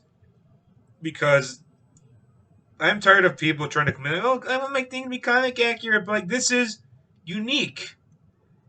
You're taking something, you're combining something else, you put it together, you make something original for the most part. And because he comes as a deformity more than a perfect, genetic creation, because the ship wasn't even fully functional from the time, right? Because it's just a base that was less than Metropolis, so really it wasn't able to make in the perfect Doomsday form that those fans were crying about. But it showed that unique design of him that just still came out as perfect as what we would best see in the comic book version of it. So either way, it's perfect. And on top of that, he's still got the same sort of commitment to killing Kal-El as well as the rest of the world, but he's far more monstrous. He lost his own humanity. He further strayed away from his own sort of humanity far more than he did as Zod before he was killed. Exactly. We get to see the two fight. Bruce shows up as Batman, of course, trying to take him down, and thankfully they're able to do as much as they can. However, Superman knows that he's going to try and get the monster out of there, but the bomb wasn't enough. The missile wasn't enough. In fact, the missile strengthens Doomsday even more. I mean, I said right, Zod. So it strengthened Zod Doomsday. Zod Doomsday or Zod's Day? Just call him Doomsday for simplicity's sake. We could say Zod's Day if it's appropriate. But like, Step 7 until now. but the truth is that he is pretty much stronger than he ever was, and during this confrontation, like Diana Prince knows that it's time for her to step out of the shadows once more as Wonder Woman, because the moment Bruce crashes the Batwing after getting attacked by the monster, he realizes that, he's done for. Like, Superman's nowhere to be seen. Oh shit is the last words he would have said had it not been for Wonder Woman stepping in and saving his life. Thank the gods. The Greek mythology gods. Wink. Now we have the Trinity. The Trinity is born. And we even get another good line that doesn't have to be like laugh out loud funny, but it is clever humor. Wonder Woman says that she's hunted things from other worlds. Clark says, and then "Is she Clark with you?" went on to And Bruce "Is she says, with you?" "I thought she was with you." And we get the Yeah. Wonder Woman theme, which, at first I thought that was a little weird, but I've grown in it quickly because it has this very good energy to it. Like, it's high energy, but it's not obvious. It feels like how Hans Zimmer's Junkie XL would do an active theme without it trying to be too dramatic. I mean, I didn't even mind just from the team because I was carefully hearing it just from the moment, like the second we see Wonder Woman after she was bringing her gauntlets from the Doomsday's authentic vision, right? Like, I was really at the moment I was just hearing the theme, I was like, oh. Ooh, but then when the shot came through of the Trinity, I was like, after Bruce and Clark said she was with you, thought she was with you, and the theme just like rose more and then more epic and then monumental. Like, I was just in the moment and I couldn't even hear the theme. I was so hyped seeing them for the first time ready to take on Doomsday. Like, that's how awesome the theme came out to play. And more importantly, the tune is iconic already. And more importantly, it sounds original. Yeah, exactly. Completely original, thanks to Hans and from the electric celloist too. Like, I forgot her name, but like the thanks to both of the work and the team, they brought something that came so original to something now one of the most iconic themes that every one of us was just hummed to so much. And it even fits in so nicely with the rest of the music, despite the rest of the music being ominous and dark. This song fits in smoothly. It's not like you're going from like grunge emo music to a kids show theme song. This is going from an ominous but still a thought-provoking music to something that feels high energy but doesn't stick out like a sore thumb. Like, that's how you do a soundtrack. Exactly. The trio fight. Doomsday manages to still make it up through no problem. Wonder Woman is able to cut him up no problem. However, as you discover, he's got weapons of his own that grow out of his amputated limbs. Batman, meanwhile, struggles to try and take him down until he is able to later shoot him with some kryptonite grenades at one point. But until then, he leaves most of the work to the trio, more powerful heroes, Superman and Wonder Woman. Yeah. Thankfully, there's a good amount of damage hasn't been done. However, they know for a fact that to truly kill Doomsday, Superman would need the kryptonite spear. However, Lois tries to get it herself, but she's unable to because the building collapses and she's starting to drown. Superman prepares to attack Doomsday. However, he hears Lois's own struggles in trying to save herself. So then, he decides to go save Lois instead. While Wonder Woman and I guess Batman, even though he's not doing as much work as Wonder Woman is because he lacks superpowers, are doing damage to Doomsday. He's able to rescue he's able to rescue Lois, no problem. However, the Kryptonite Spear is weakening him. Yeah. And there's so much to talk about, but like this next scene is even more to talk about. Like the two share a kiss, they share a comfort with each other. Lois doesn't want anything bad to happen to Superman, but Superman knows that this is the time for him to sacrifice himself. This is the time for him to destroy this beast once and for all. He says, "This is my world. You are my world." He grabs a spear, knowing that it's going to kill him too, but he grabs a spear and prepares to stab Doomsday. We also get to see Wonder Woman trying to pin Doomsday down, knowing that Superman's going to bring it over and kill him. And thankfully, at one point, Batman's able to shoot Doomsday a bit with the kryptonite gun.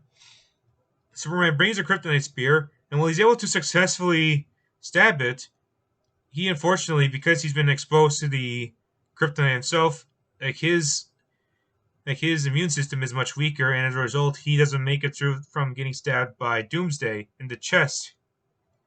But thankfully, Superman is able to continue stabbing Doomsday even further by pushing it into his heart more and more. And as a result, Doomsday is dead. And unfortunately, Lex's words from an earlier scene saying now God is good as dead are indeed true, as Superman doesn't make it from the attack either. Yep, with one of the most unfortunate superhero deaths that even was ever done on screen, both visually and then musically, and it just everything set at the tone that was exactly from how it followed from the Superman Doomsday storyline, like in such that fashion for seeing how much Superman was ensuring to try and stop the biggest threat that was coming in his way.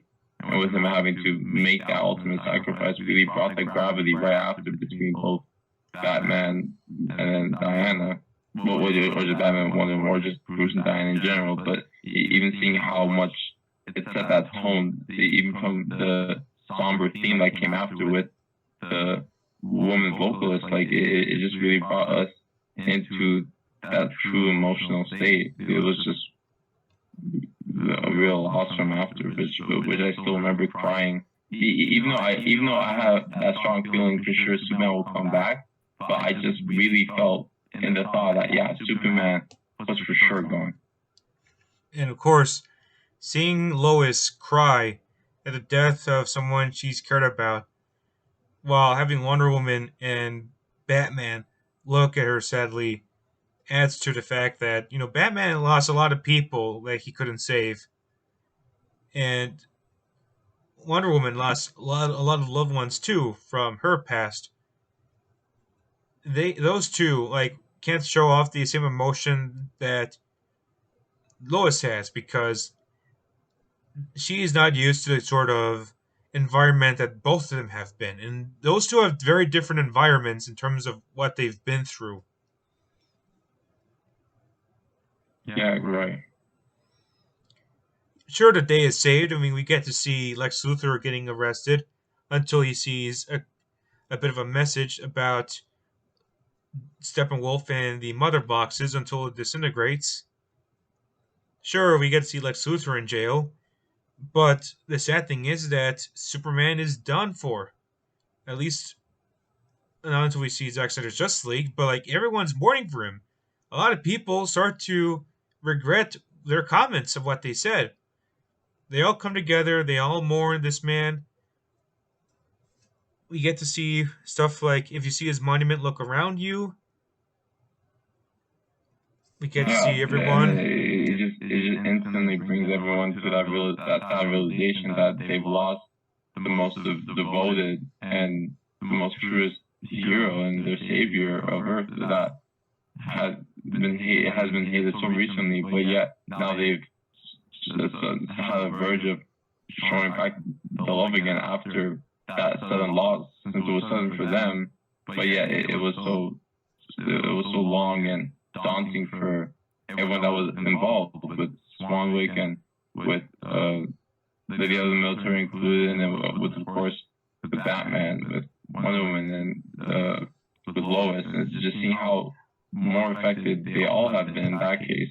But everyone in the world has just been so quick, at least for those that were hating on them. Now them changing back into the love and respect to mourn him, it just, brought that same reflection that Bruce had, like when it went back to the funeral for Clark, like from the after, when he said all those circuses back east bearing an empty box.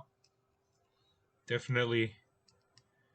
Even Perry White has been affected by the deaths of Superman somewhat, especially now that they're trying to hide the fact that Superman and Clark Kent are two different guys. Like, empty cities, people everywhere attending the funeral.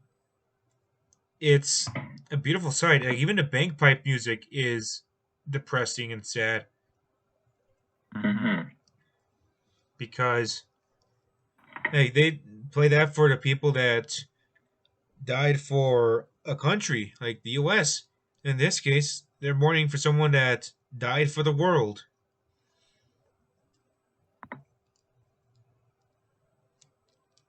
Yeah, it was really a lot in that emotional side, or the contrast between both those in Metropolis and those back in Kansas, seeing how realer the love and respect that was done from everyone in the case of mourning for the loss of that loved one, seeing how different that was between both alter egos of Superman and Clark. There's really a good difference that was done both visually and even musically, because you really hear how monumental it comes for Superman, but yet it also comes calm and a little riveting for the environment back at Kansas for Clark. So that's what I loved about remembering.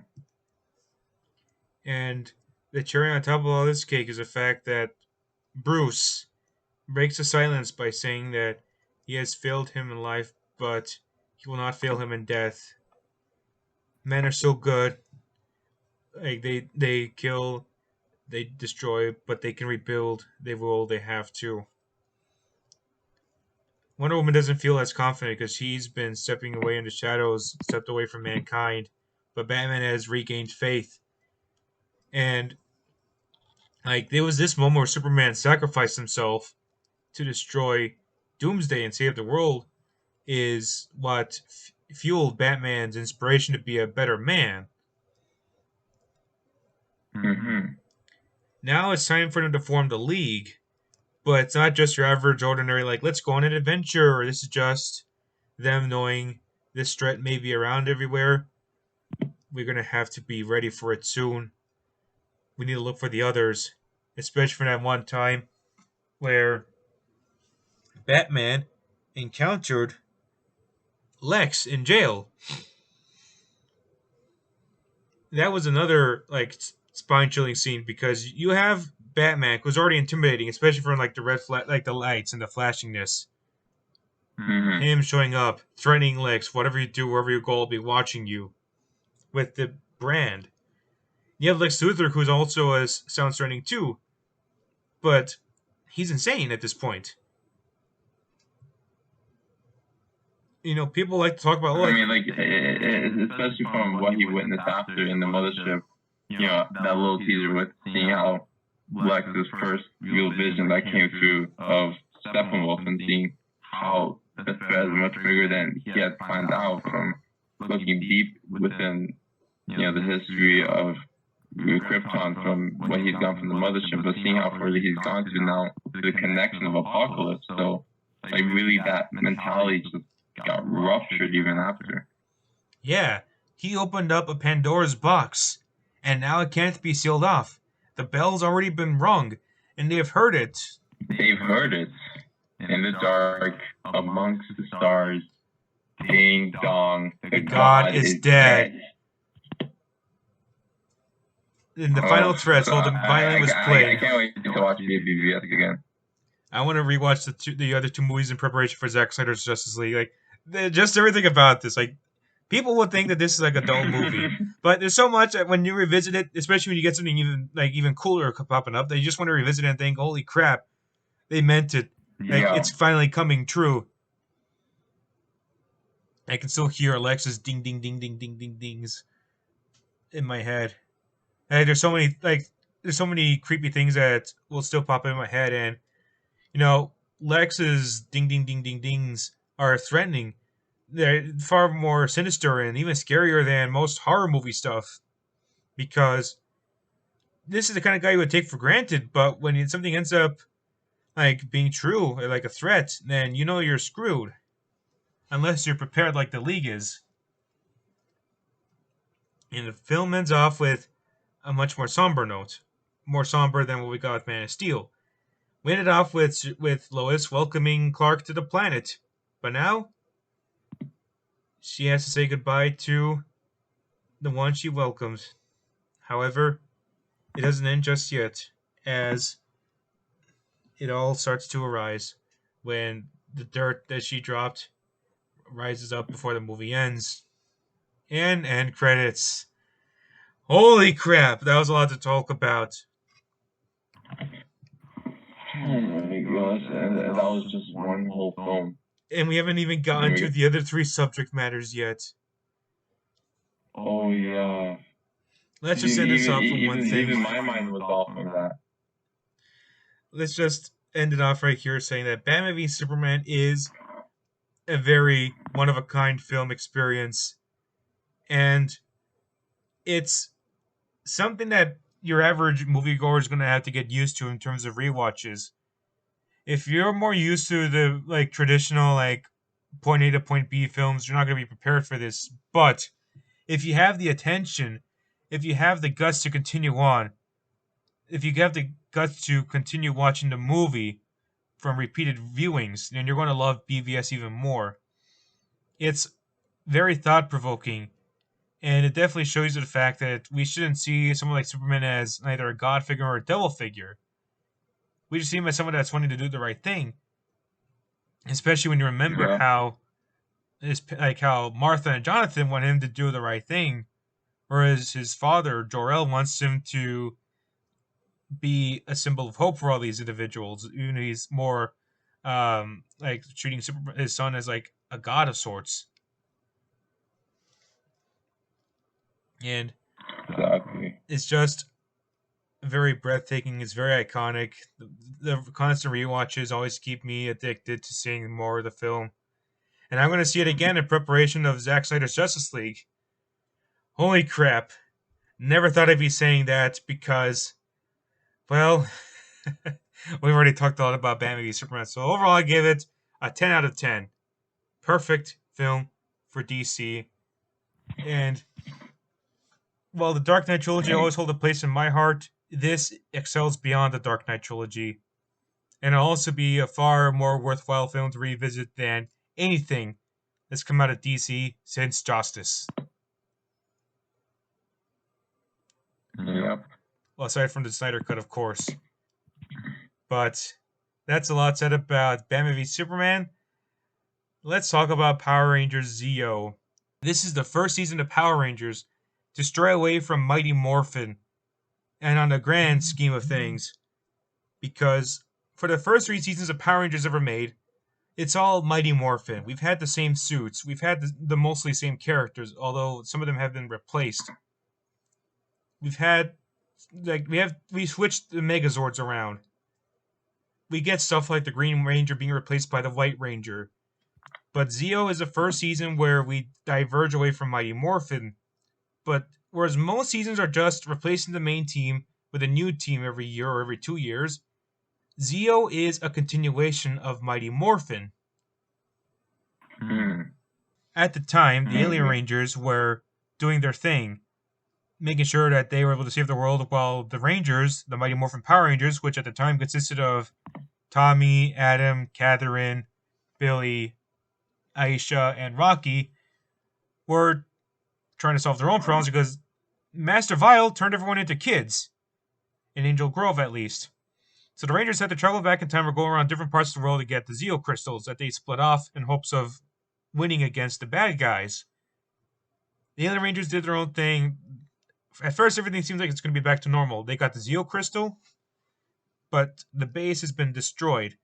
The command center gets blown up by Goldar and Rita Revolto, and it seemed like it was over for the Power Rangers. Your average viewer would think, "Oh, they ended up Power Rangers at a moment. I never saw the other seasons. What is the Dino Thunder?"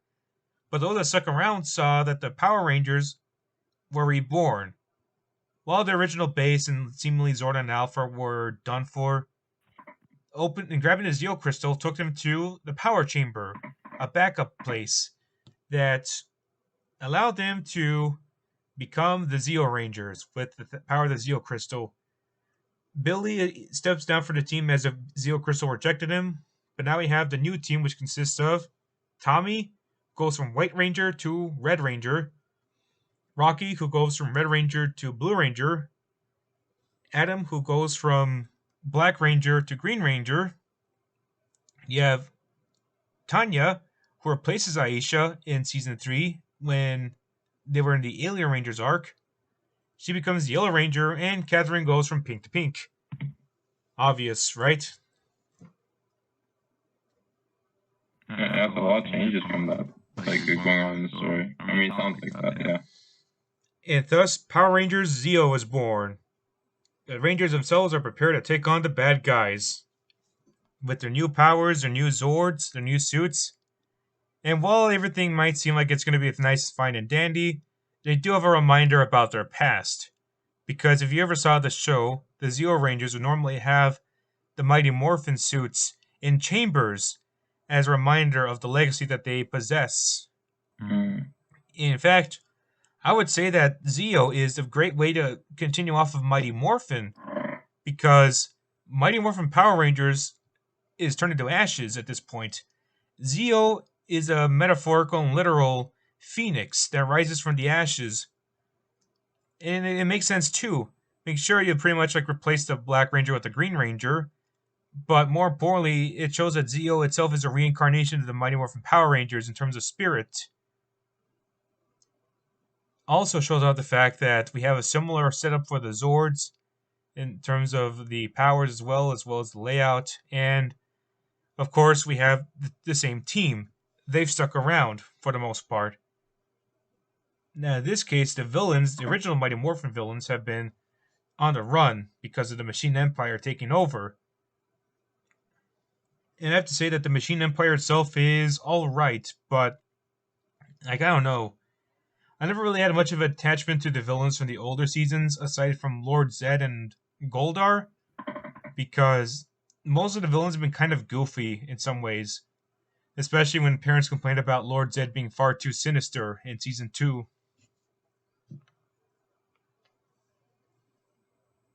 On the level sinister, that's not good for, you think audience-wise, or just in general, that comes from what they see? It's just the way parents freaked out. Think Lord Zed's far too scary, but you look at Lord Zed and he's pretty much the coolest looking villain at the time. But King Mondo's alright. King Mondo is a robot villain of sorts, and they definitely build up to the world by saying that they're part of a larger organization that even Zed and Rita are part of. But because Rita and Zed failed to stop the Power Rangers, now it's the Machine Empire's turn to take over. Thankfully, they are able to stand out from the Mighty Morphin villains, not just from appearances, but also in roles.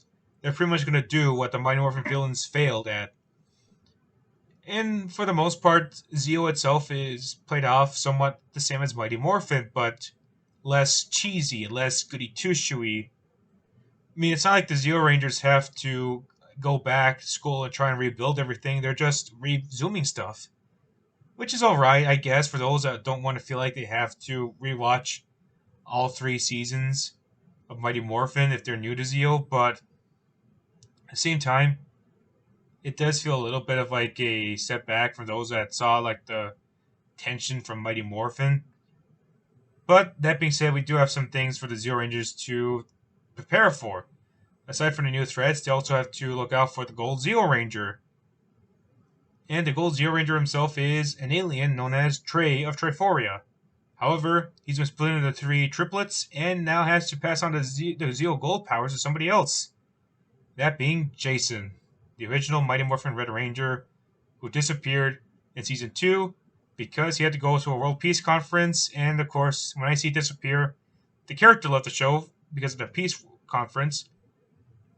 But, of course, we can't have that mentioned that the actor left the show because of the poor pay.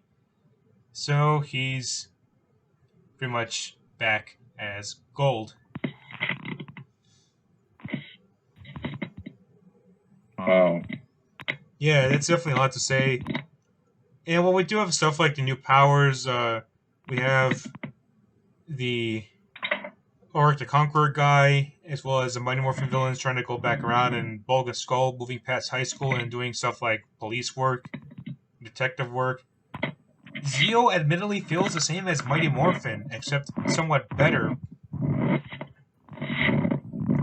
Some of the more significant stuff happens with the cast. You know, Kimberly not wanting to be with Tommy anymore because she wrote a Dear John letter to Tommy. Billy leaving the show because of the powers that he used to try and make himself older. Didn't work on him, and now he's gotten much older. But that's a creative way of writing off Billy, because if you didn't know, David Yost, the actor that played Billy in Mighty Morphin, left the show because they were making fun of his homosexuality. Oh, wow. Yeah. They definitely weren't that smooth with each other in the past, now were they? And for all the people that simp Mighty Morphin, they definitely forgot about the controversies that happened behind the scenes. But, anyways, we get stuff like that. We get stuff like Jason taking over as the Gold Ranger. Although I will say, I kind of wish Billy was the Gold Ranger, because, it would be cool if they took turns. Billy became the Gold Ranger at one point. However, they decided to write him out because of what was going on. So he steps down. He starts to get too old to become the Gold Zeoranger from the age speed up thing that he did in Season 3. So they have Jason take over instead. And that'd be a great way for Jason to say goodbye to Billy while still sticking around with Tommy before Jason starts to become incompatible with the Zeo powers of the Gold Ranger. And then, bing, bang, boom, more action. We get to team up with the Alien Rangers to take down a non-metal monster, because the Zeo Rangers, as I mentioned, took down the Machine Empire. They had non-organic monsters, but we get a Purse monster that is really annoying and is one of the very, very, very few organic monsters in Zeo.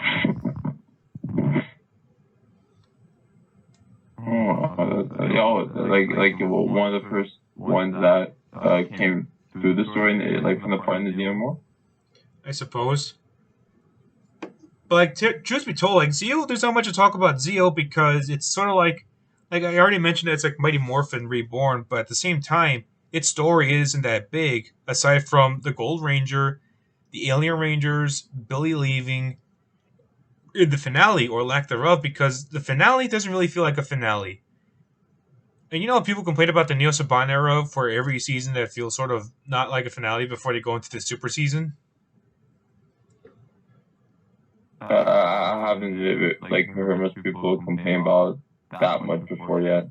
Well, based on that, I remember. The finale for Zeo doesn't really feel like a finale of sorts. The main thing is that Jason's starting to become incompatible with the Gold Ranger power, so they have to try and get some way to merge the triplets of Trey back into one being.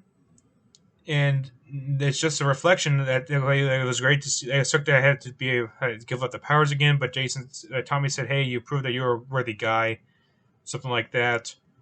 And the friggin' Machine Empire gets blown up by Rita and Zed when they give Little Sprocket a present, which was a scene that's been reused in Beast Morphers when the villains were looking for more villains to revive during the team up with Dino Charge and the other Dino Rangers. The episode was called Making Bad, by the way. It was pretty much the bad guys looking for, like, they saw stuff like Astronema, the Psycho Red Ranger, and here's someone who might be familiar with, Korag, as part of archive footage that they looked at. I think I remember a little bit of Korag. But, yeah, Zeo really isn't that meaty in terms of its content beyond the stuff I mentioned. In fact, the finale was meant to set up a new Power Rangers movie, that being Turbo. Now, I want to talk about Turbo next year, but I will say that originally there was meant to be like a more clearer transition from Zeo to Turbo because the Zeo suits were barely in the Turbo movie, aside from one scene where Catherine falls into the water and tries to survive the fall by morphing into her Ranger form. Brief glimpse of her Zeo suit. They want to swipe it away because they want to focus on the new Turbo toys.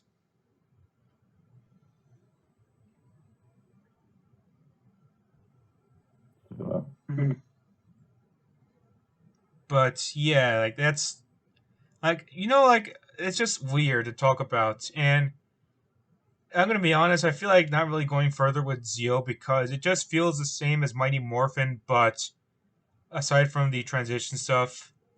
But I will say that there were some things I did like, such as the characters growing a bit and the way they were able to write off Jason when he was able to use the powers anymore, and Billy when he got too old, even if it was for a somewhat scummy reason behind the scenes. So I'll say that Zeo itself is a decent season, but I don't think we were quite there at the good PR stuff yet. And when I say good PR stuff, I mean from In Space to RPM. And I'd love to share my thoughts on those seasons at some point, but spoiler alert, next episode we do for April will involve Dino Charge's revisit.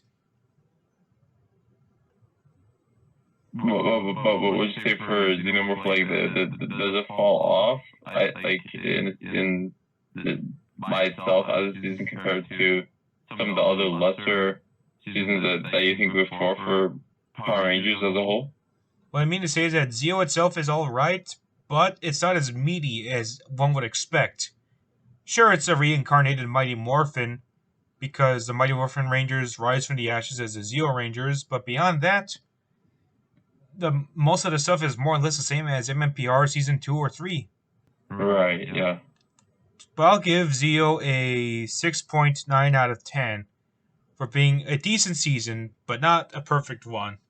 It has some great moments to it, but I don't think we're quite there with the good PR stuff just yet. As I mentioned, my favorite era of PR comes from In Space or RPM. But thankfully, after Dino Charge, I'll go back to the 2000s and cover Lightspeed Rescue, which is a pretty good season overall. But I want to share my thoughts on that for May. Spoiler alert. Yeah, I got you. Next up, we'll be talking about Transformers Robots in Disguise, the 2015 version. And this show, right off the bat, I have to say, is a sequel to Transformers Prime.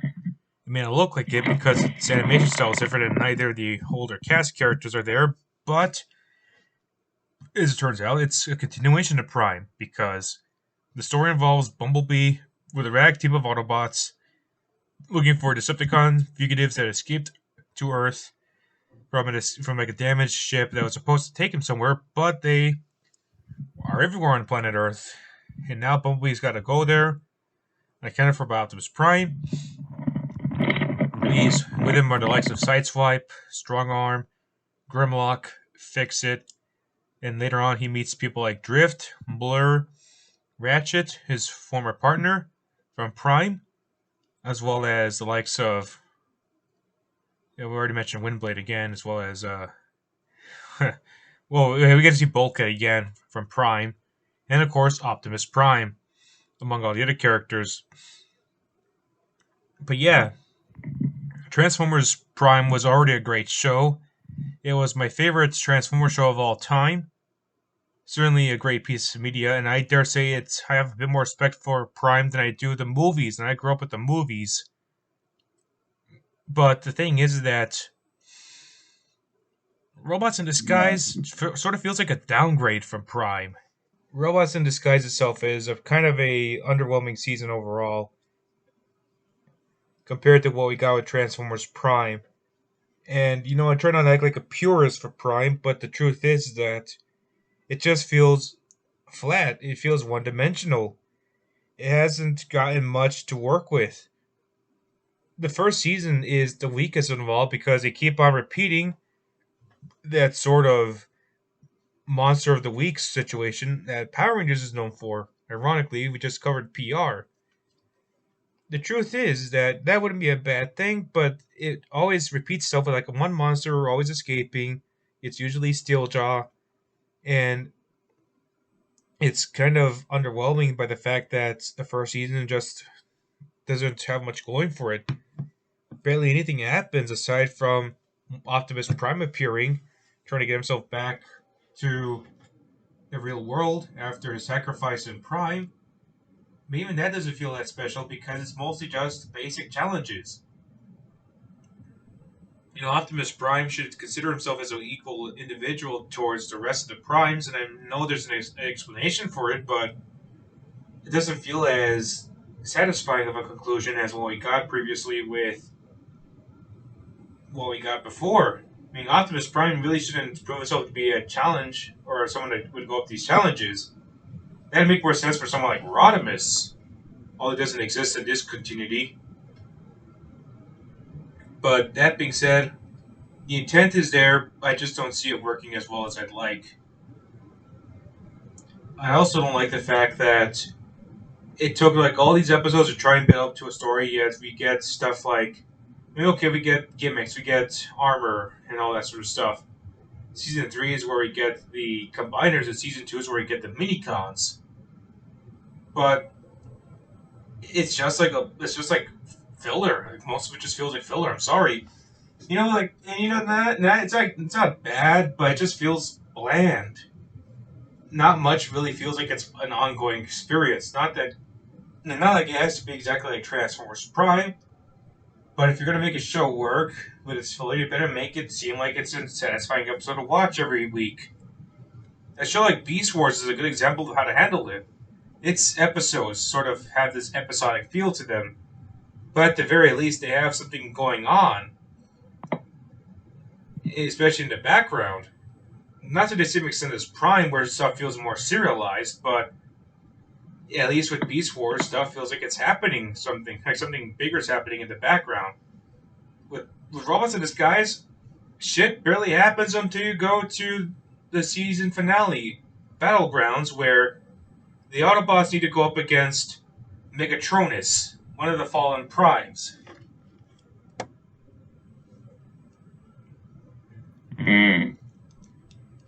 Yeah, that would be cool itself, but it just turns out to be like the only real thing that happens with Robots in Disguise 2015 in general.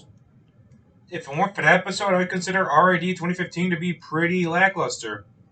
And of course, we get stuff that just feels pretty repetitive at this point. Like, we get that Bumblebee's trying to come up with a catchphrase. Like, at least they just ended off with the first season, where he just says, okay, here's my catchphrase, let's roll up and roll out. Because he's trying to make himself act as cool as Optimus Prime, but his catchphrases suck. I think one of them was like, no, hold it in and gas it out or something for a Ghostbusters-related mission. I don't remember. The series is fresh in my head, and I just don't give a shit about Robots in Disguise. Like, it's just so boring. Season 2 and 3 do pick stuff up as the characters go up against other Decepticons that aren't your typical robo-furry designs, and I hate to use that term, but like, you look at the Decepticons in Prime, they're new versions of the iconic dudes, like Megatron, Starscream, and Soundwave as obvious ones, Shockwave. You have more uncommon characters like Dreadwing, who began life as a Generation 2 character, a stealth bomber, and now he's a Seeker. You have Breakdown, who you may recognize from G1 as a Stunticon, and now he's friends with a Decepticon that's a sports car. But Breakdown in Prime was a big bruiser. He was not paranoid.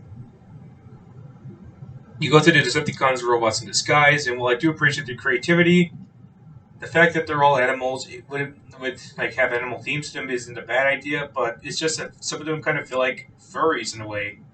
Mm-hmm. Yeah, especially Steeljaw. Like Steeljaw even has a tail to boot, and he definitely looks like someone that would do a goofy face by the fan art. It just looks like furry stuff. This is like robo furry, cyber furry, and not everyone's like that. You know, Bisque isn't like that. Clampdown, Thunderhoof was cool, but it just seems kind of weird.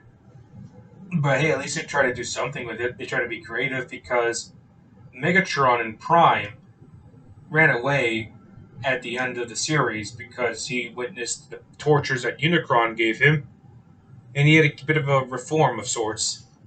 Although we do get more uncommon Decepticons like Overload, who turned into a tank of some kind and was pretty much obsessed with his own looks. He didn't have an animal theme to him that much, aside from the Mohawk, which sort of made him look like Ironhide from G1. You have Megatronus, who was the Fallen, more recognized as that in Transformers Revenge of the Fallen. You have Starscream in Season 2, who returned from Prime and has a more upgraded form that makes him look like a mix between G1 and animated, although he had a G1 look already in War for Cybertron, the game. And Season 3's antagonists include the likes of Cyclonus, who he and his group of Decepticons were disguising themselves as Autobot High Counselors that would go up against any Autobot associated with Optimus Prime. And we also had the Stunticons, who were another combiner team, and they were pretty much like new versions of the G1 guys, although we don't have characters like Breakdown anymore because he was on a Stunticon in Prime and he died.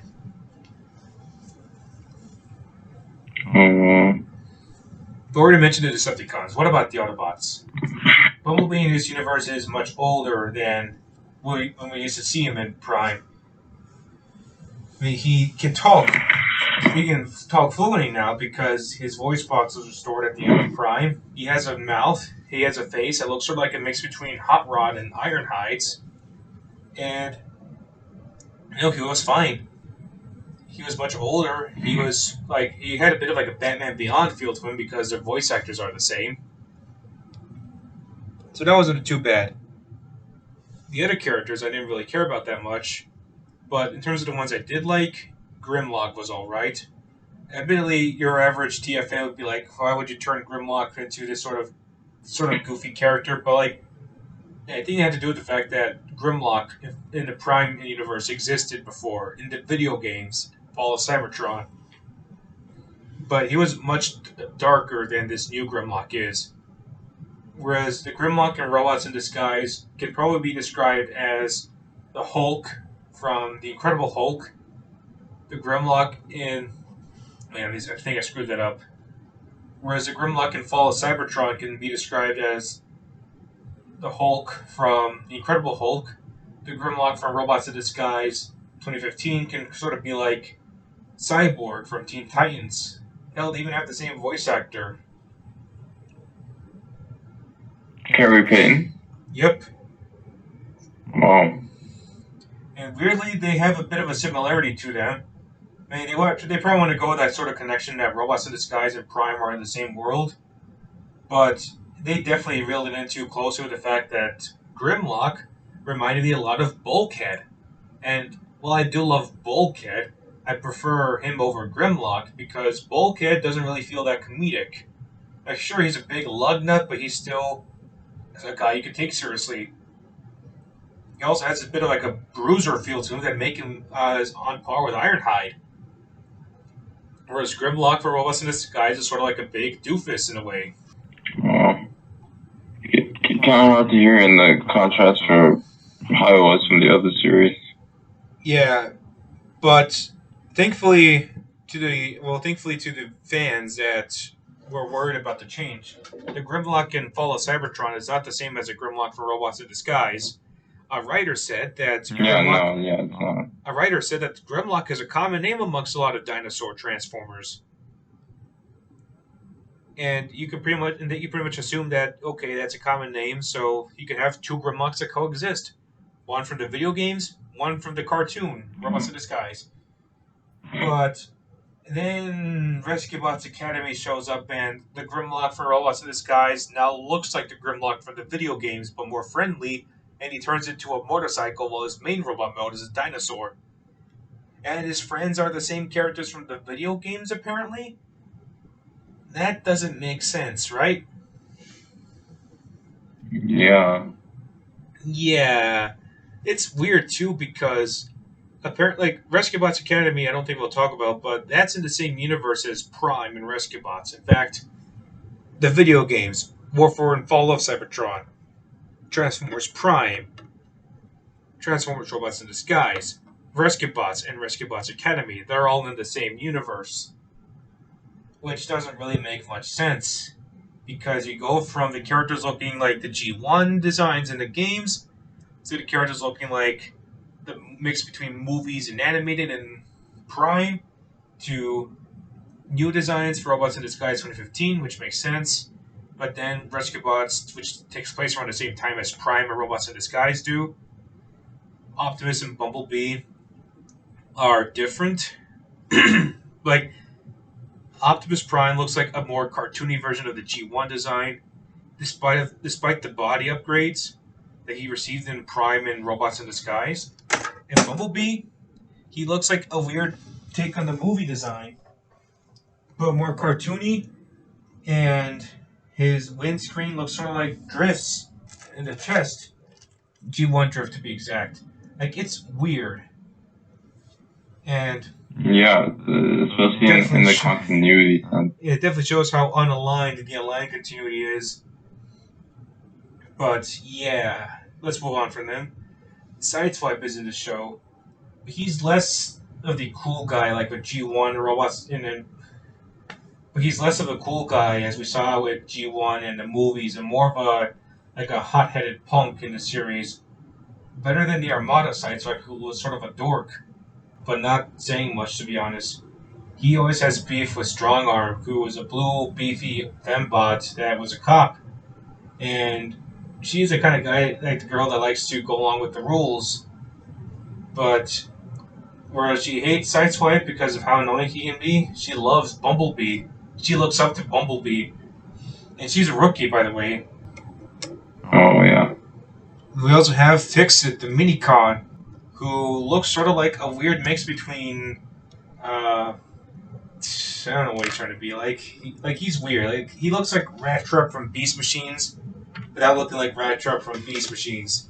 He has big eyes that look like Bumblebees from Primes. He's an introvert somewhat, and he's a small guy. He tries to be like a small introvert transformer. Yeah, he's a Minicon. Right. But like he's kind of amusing, but kind of not that special at the same time. Like he tries to be in a role similar to Ratchet from Prime, but small. And he was alright, but not really that special. You have human friends like Russell and his dad, Denny, who are junk collectors, but they're not that special. Like, at least the humans from Prime were more interesting. Like, you have Jack Darby, who is sort of like your cartoon Sam Witwicky. You have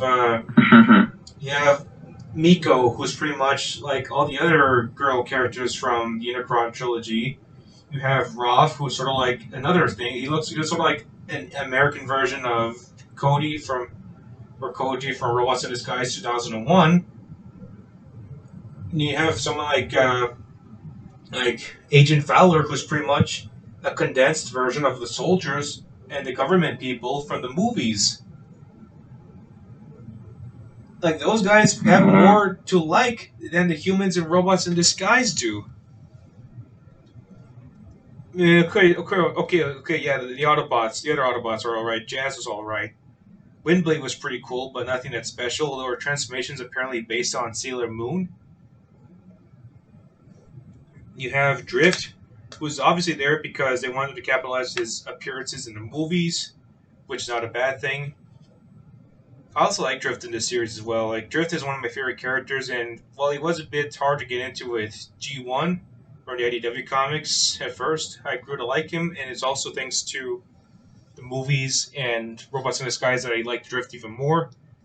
Optimus Prime was there, but he didn't really feel that important. Like he's there, but not really worthwhile compared to Prime or the other series. Like his presence wasn't as kept and important as the other series. Yeah, like they try to make him sort of like this guy that can't be around everywhere. It gets weird. If you I try to watch the series to the best of my ability, but I don't really care much about him in the series, or they made me not care much about him in the series. I know it's Bumblebee's show, but like, come on, man. But at least the rest of the characters that returned in Transformers Prime were cool. It was cool to see Ratchet again, as well as Bulkhead. But weirdly, no RC, no Wheeljack, no Smokescreen, no Ultra Magnus either. Especially RC, because like RC was there from the beginning of the series, and it'd be so cool to see her like catch up with Bumblebee and have Strong Arm look up to RC because she was a legend for Team Prime. Yeah. But I guess the other characters were fine, and even if we didn't get Megatron, the return of Starscream as well as Soundwave was cool. But yeah, I will say this: that the finale for What's in the Sky was pretty cool to see the Autobots try and clear their names and go up against Cyclonus and his team. But meh, I don't really feel like talking about Robots in Disguise that much. Like much like with Samurai, it's a show that I have a lot of excitement for when I first heard about it. But it's a show that I can't really hate, nor at the same time can I really like it. It's okay at best. The later seasons got better, much like how Super Samurai got better than regular Samurai. But I don't care much about it. I will say though that I do want to try and get that 2-pack of Bumblebee and Grimlock from the Platinum Edition series, but for some reason it got out of stock too easily on Amazon. So I'll give it a 6 out of 10. It's an alright season, and I'm pretty sure you didn't feel that encouraged to talk about it like I was, but hey, gotta give it attention. I mean, like, I never had a chance to take myself to see Robots in Disguise. Yeah, because I years ago, like, I already finished through Transformers Prime and even Transformers Prime. Megalon Wars, like, I finished all through that after, but, like, it's been a while for me, so even for me to, if I ever get back to it, since knowing that it's within the same universe for Robots in Disguise and Basketball, like, I don't know how I could try and accept that continuity that's there. Definitely. But maybe just acknowledge Robots in Disguise and instead stick with Prime. Prime is a far superior show, and it is. With that being said, even if I didn't see Robots in Disguise, I can still keep in my mind that Prime is Prime. So is that good? Is that well enough to say at this point? But that being said, I do want you to give Beast Wars a shot. Oh yeah, for sure. Because I know how well appreciated Beast Wars is as a series. I never got that chance before, so at some point in the future I'll try. Yeah, you better do so because next month we'll be talking about Beast Wars. And after that we'll be talking about Beast Machines. But yeah, I gotta say that Transformers Prime will always be great. I love Beast Wars too. I can't wait to talk about Beast Wars on the show, but Robots in Disguise, yeah, not that great. And finally, we'll be talking about WandaVision, which is a surprise because we don't really talk much about the MCU on here. But I guess in this case, why not, right? Yeah, might as well. I mean, my name is DC Eternal. Didn't think I'd be talking about Marvel stuff, but here I am. And my name is Quantum Surge. I'm pretty sure people are going to ask me to go talk about Quantumania, but I don't know. Like, I don't really like Ant-Man and the Wasp that much, and we're not talking about Ant-Man. We're talking about WandaVision. So I'll say this: what do you think about WandaVision? Overall, it's probably some of the most unique and original continuing like the stories that Kevin Feige had helped set up, because it was all from his own, from what I know, that he was going to help bring a good jumpstart to the next legacy or saga after the Infinity Saga, from what we've all known from the past 24 films or 25 films now from the MCU since Iron Man to Endgame. But now with us leading into the newer chapters for our heroes that come through ever since Endgame, with now all the original 6 Avengers having their newer path or just their path done since the arcs have been already completed, we see a lot further into what's going to lead into the MCU's storyline leading with WandaVision. And it starts off probably in some of the nicest styles, because it keeps in the idea of, as anyone would guess, as a sitcom, right? Because pretty much every episode throughout is falling within different eras of sitcom. First it's the 50s, then 60s and 70s, and so on and so forth. But yeah, it touches a lot more deeper in the sense of Wanda and Vision's relationship and how their context, but yet the relation comes into play while they are impersonating as these like cliche sitcom-like characters that you see from either the Dick Van Dyke Show or from that 70s show or Family Matters, Family Ties. You see a lot of that play throughout, but yet it still gives you an urge, but it gives you a little nod throughout the episode that there's something more and something sinister that's leading and causing as to why Wanda and Vision are living in this world. Since everyone should know by now, Vision's dead, but yet he's still existing. He's still within like this whole like TV-like world that was set up by somehow to people unknown. But unless you watch the show, you already know who is set up by. You already know who is the main cause behind. But if you don't know, it's the mystery that comes through by each episode with what goes on through that storylines from the built in within these episodes that really gets you into play, that gets you into anticipation from every few minutes and ongoing, because you see it's a lot more than just the casual sitcom trope that comes from these new characters that come in. You see a lot more behind why is this one character showing up more often than the others? Why is Wanda and Vision having some of these like some accidents or these situations that they have in the story while something else is going in the real world? Like, it touches a lot more into the backstory for Wanda, and in that sense also helps give a revelation for what goes on for Vision's side as to how he's even in existence after we know he died since Infinity War. But it gives a lot more into the backstory between both of them, and it touches deep into their emotional and mental conflict that goes through, especially for Wanda's past and even for Vision's existence. Like, you see that touch on through each episode ongoing, including some of the returning characters that we get to see, like Darcy from the Thor films, or we see Monica Rambeau come through. Like, if people watch Captain Marvel, you know that Maria Rambeau's daughter that came from the film back in the 90s, but now she's all grown up and she's an agent of Thor, the different organization that comes into play and takes over from S.H.I.E.L.D. as one of the world's leading organizations that focuses on specialized weaponry and helps handle any alien-like threats that comes in ever since the snap or the blitz. So, like, there's a lot more that comes through from each episode that connects to both sides of the real world, from both the sitcom and the real life side. And then you see how much of these conspiracies comes through as to what's happening and how the sitcom ever comes into play.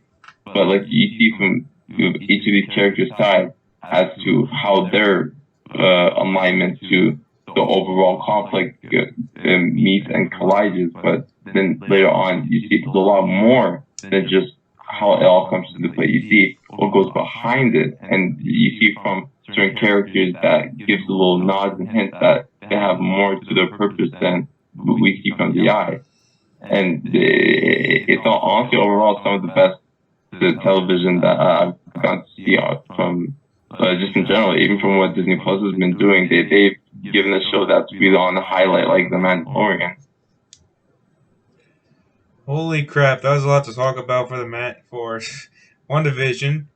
And that's just me. That's me giving a non-spoiler insight. If it was spoilers, there'd be way more I'd be giving. But I'm not trying to ruin anyone that's listening. I'm surprised you even mentioned one of the characters from Captain Marvel, a film that not many of us give a shit about because it's Captain Marvel.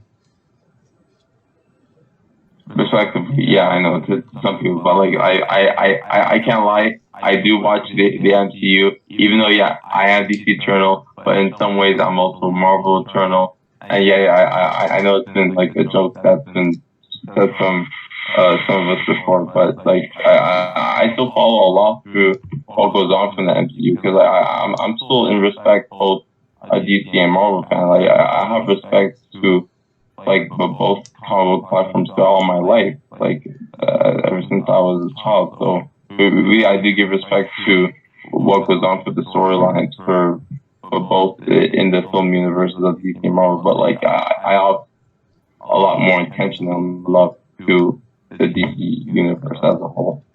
I think you should call yourself Comic Eternal or just Eternal. Yeah, I know. That's what I mean. I might as well at this point. But yeah, even with stuff like Captain Marvel, a film that we don't give a shit about, gets attention in this film or this series. But one thing I want to talk about is that if there's one thing I want to mention on this channel is the fact that there's certain eras that need to be described for comic book entertainment. Like, to me, like stuff like we have stuff like the Serials era. We have stuff like the TV, like we have stuff like the Camp era with Batman 66 and Superman 78. We have like the transition era with the Tim Burton and Joel Schumacher Batman movies as examples, or the big flagship stuff where you go from the one-dimensional media like Superman 78 to some of the more story-driven stuff like with Batman, although Joel Schumacher sort of fucked it up and sort of Warner Brothers. Then we go to the modern era starting with Blade, and I think it ends off with Wonder Woman 1984, a movie that I don't plan on seeing anytime soon, but if there's one thing I want to mention is the fact that you have stuff like Mandalorian, which feels like it's a TV show that's far more cinematic in terms of its approach. Now, I know there's other examples like it, but not as big of an example as The Mandalorian, and I think WandaVision is next. Even so, for WandaVision, a good amount of it is still kept in the cinematic style as you would see from either Mandalorian or just from the MCU in general. Like pretty much on the same, like the same tone and style as like what you see generically like for the Ant-Man. Like for example, Ant-Man films. But like it's not heavily sci-fi, right? But it's also kept in a mixture between how it falls on the cliche form that the MCU has done for either some of the grand action moments or just something that's just calm and story based and just kept to the plot like Ant-Man. So it's really a mix, I'd say, in that comparison. One of the thing I was trying to mention is the fact that I think we're currently in the era of the amalgamation era, because you have stuff that feels like you have TV shows that feel like movies. You have movies that are still there. You have a comic book media that feels like it's like based off of it, but it feels loosely inspired by it. It feels more like a regular TV show, like with the Arrowverse and whatever the hell we're gonna get with the non-Disney Plus stuff. Because as far as I can tell, something like Agents of S.H.I.E.L.D. feels different from WandaVision in terms of tone. Agents of S.H.I.E.L.D. feels more like a basic TV show. It feels more like TV-esque, whereas WandaVision looks like something that's more cinematic, despite it being a TV show. That's why I mentioned when it comes to WandaVision feeling more like it's part of the amalgamation era. Or also the fact that you have stuff that feels cinematic on your home screen with Disney Plus and HBO Max and all that stuff. Moving on from that sort of thing, another question I have is the fact that we have ourselves Fox's Quicksilver showing up. Now, that was one thing that got me interested in knowing more about WandaVision because at first I thought to myself, oh, it's just going to be like your sitcom stuff. And I had some form of interest when I saw that they're going to put the characters in like this weird, almost like distinct setting in terms of how they're trying to live in their own sort of fantasy world, while the real world is having some issues with everyone like wondering like, what the fuck are they doing. But then you have stuff like Quicksilver, so supposedly being recast, and you have all the commercials that have Samuel L. Jackson. What is going on? I mean, that, like, for those that haven't seen it, yeah, you're gonna be so out because that's to why that Quicksilver appeared. Well, when you see like when you get to watching the series and you see, like the real mastermind behind that causes that, then like you'll be kind of shocked, but also kind of let down. Like it's just a little warning. It'll be a little bit of a letdown, but it still comes off for a good purpose. I think it involves a boner joke. Wink, wink. Yawn. The one time we get some respect to Disney when it comes to handling a Fox character, and they fucking blew it. How the hell is WandaVision going to set up the MCU? Because there's one thing I kind of find both cool and annoying is the fact that Kevin Feige and friends really like tell you have to see everything about this film to like understand what's going to happen. It's like we get it. You want to try and make yourself feel like it's this big, massive, connected world, but at the same time, it's like, dude, shut up. You've already got so many things that you want us to mention. Don't force us to watch the stuff just for the Easter egg. Make the rest of the thing good. So with all this stuff about WandaVision tying into both Doctor Strange 2 and Spider-Man No Way Home, how does WandaVision hold up even without the connections? I mean, like, it only comes strongly in the sense of the season finale. Well, I mean, as a whole, everything from every episode is a setup. But just when you see the ending, then you know how much of the potential lead-off it'll bring for both Multiverse of Madness and Spider-Man 3. But even so, it won't be as strong until we actually get to see what's going to go behind for both films in the story's plot. Definitely understandable about that. And if there's one thing that we have to mention, it's just I want to like the MCU again. Like, I want to go back and say, you know what, you weren't as bad as I remember it, because now we have Warner Brothers sucking ass, and they're still sucking ass even with the Snyder Cut coming out because they refused to help Ray Fisher out with the investigation, nor are they really doing anything about trying to make their own content good.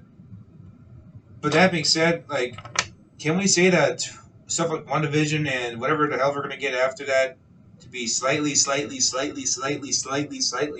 more interesting than the state of DC?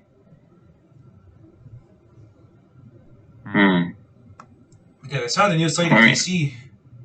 Sorry to interrupt. Like, I saw the new DC slate. And it's just not really that interesting. Like, aside from the video games, like, I don't care about most of this stuff. And when I look at the MCU stuff, like, okay, I don't care about Baby Groot. That's far too late. I don't care about X-Men movies because I already have plenty of good X-Men movies to revisit. I don't think they're going to do this in New Justice because of just how we know the MCU is. I think Spider-Man would be sort of interesting to see if it's going to be desperate and using the nostalgia, or if it's going to try and be good for once. Fantastic Four, hey, it might be better than Fantastic, that's for sure. But I don't know, man. It's hard to be that excited for comic book stuff nowadays. You either have the MCU, which has some stuff that would keep you slightly more interested in the DC stuff. And the DC stuff itself is just proof that even if it's mediocre, the people that shit on the MCU are going to praise the mediocre DC stuff too. And I hate to make this sound like some sort of soapbox, but hey, that's just me. Maybe I'm just old and cynical and not used to this sort of stuff, but hey, that's just my own 2 cents on this sort of situation. What about your 2 cents? I mean, for myself, I'm like I still sometimes when I get a chance, I do rewatch the MCU. Even though even some of my friends and my brother ask me why do you still rewatch it, and I just say because I do. Because even though I can put my time towards watching more different films I never get the chance to, I still like to go back into these films because they're nostalgia for me.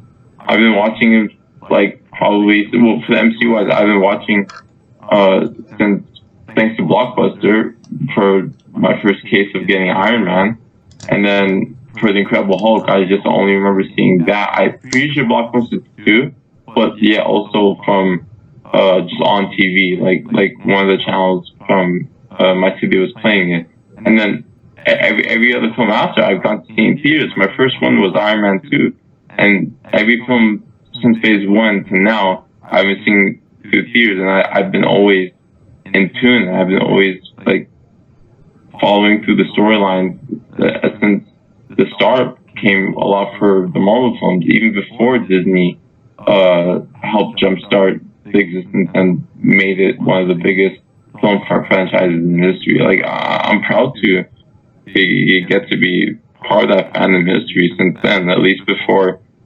the MCU tards came through. But nonetheless, it's still a good time. It's still a good time for good comic book fans, at least, to accept for what's a lot coming in when it comes to the sake of entertainment from both Marvel and DC. But it doesn't mean that one has to be higher than the other. I see both as equal. I just see a lot more good greatness coming out. What has in store for DC more than what Marvel has, since the Infinity Saga is pretty much complete at this point.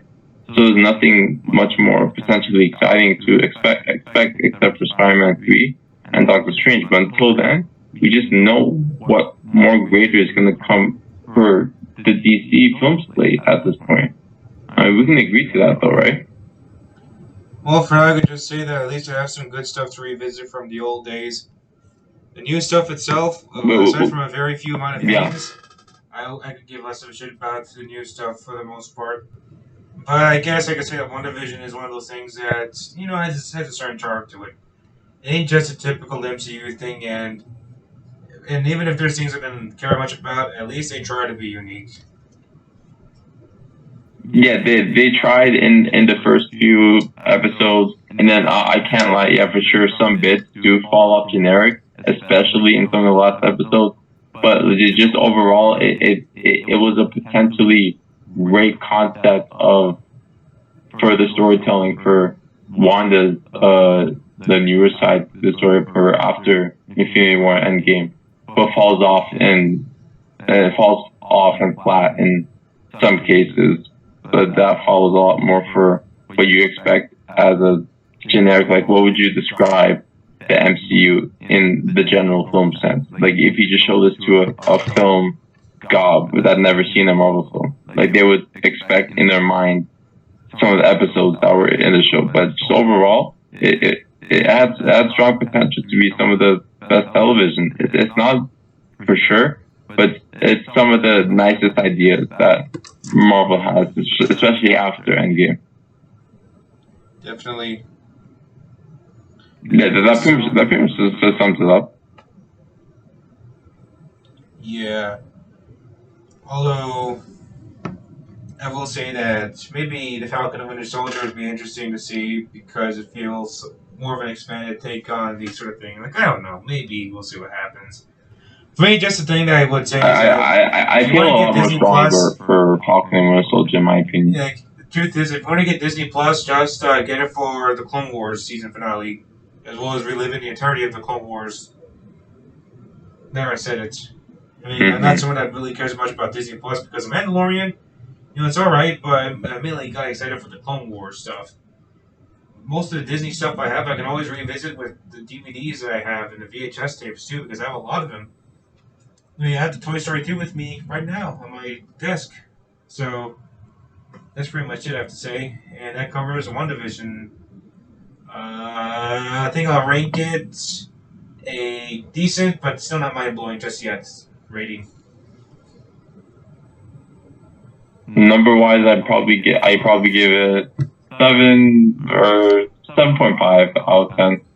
I want to go higher, but there's only like thinking about it now after finishing the series even just last week from the finale. Like I'm so happy to have some time of thinking, and it's not overall some of the best work that Marvel has put, but it is better than some of the most stuff that was from the past phases of the MCU films. But it still comes as a strong show that has brought and sets up something hopefully special that we'll get to see for, like we said, Doctor Strange and Spider-Man 2. But yeah, it's a pretty decent show. I'll take your word for it. And that covers today's episode. When is that a lot to talk about? And I think we're going to have to talk even more for episode 14, which, at last, will be Zack Snyder's Justice League. I can't wait to talk about it, and the fact that in the first episode alone, we talked about our excitement for the Snyder Cut as one of the things from fandom is mind-blowing. Holy crap. Holy crap, holy crap, holy shit, holy fuck, holy cow, holy god, holy whatever. We're getting close to it, and I can't wait to talk about it. And of course, after that, we'll go back to your regularly scheduled JustUs Podcast episodes, but maybe in between then I'll try and do a birthday stream. Mm-hmm. And that concludes today's episode. Thank you guys a lot. We'll see you all, everybody. Take care.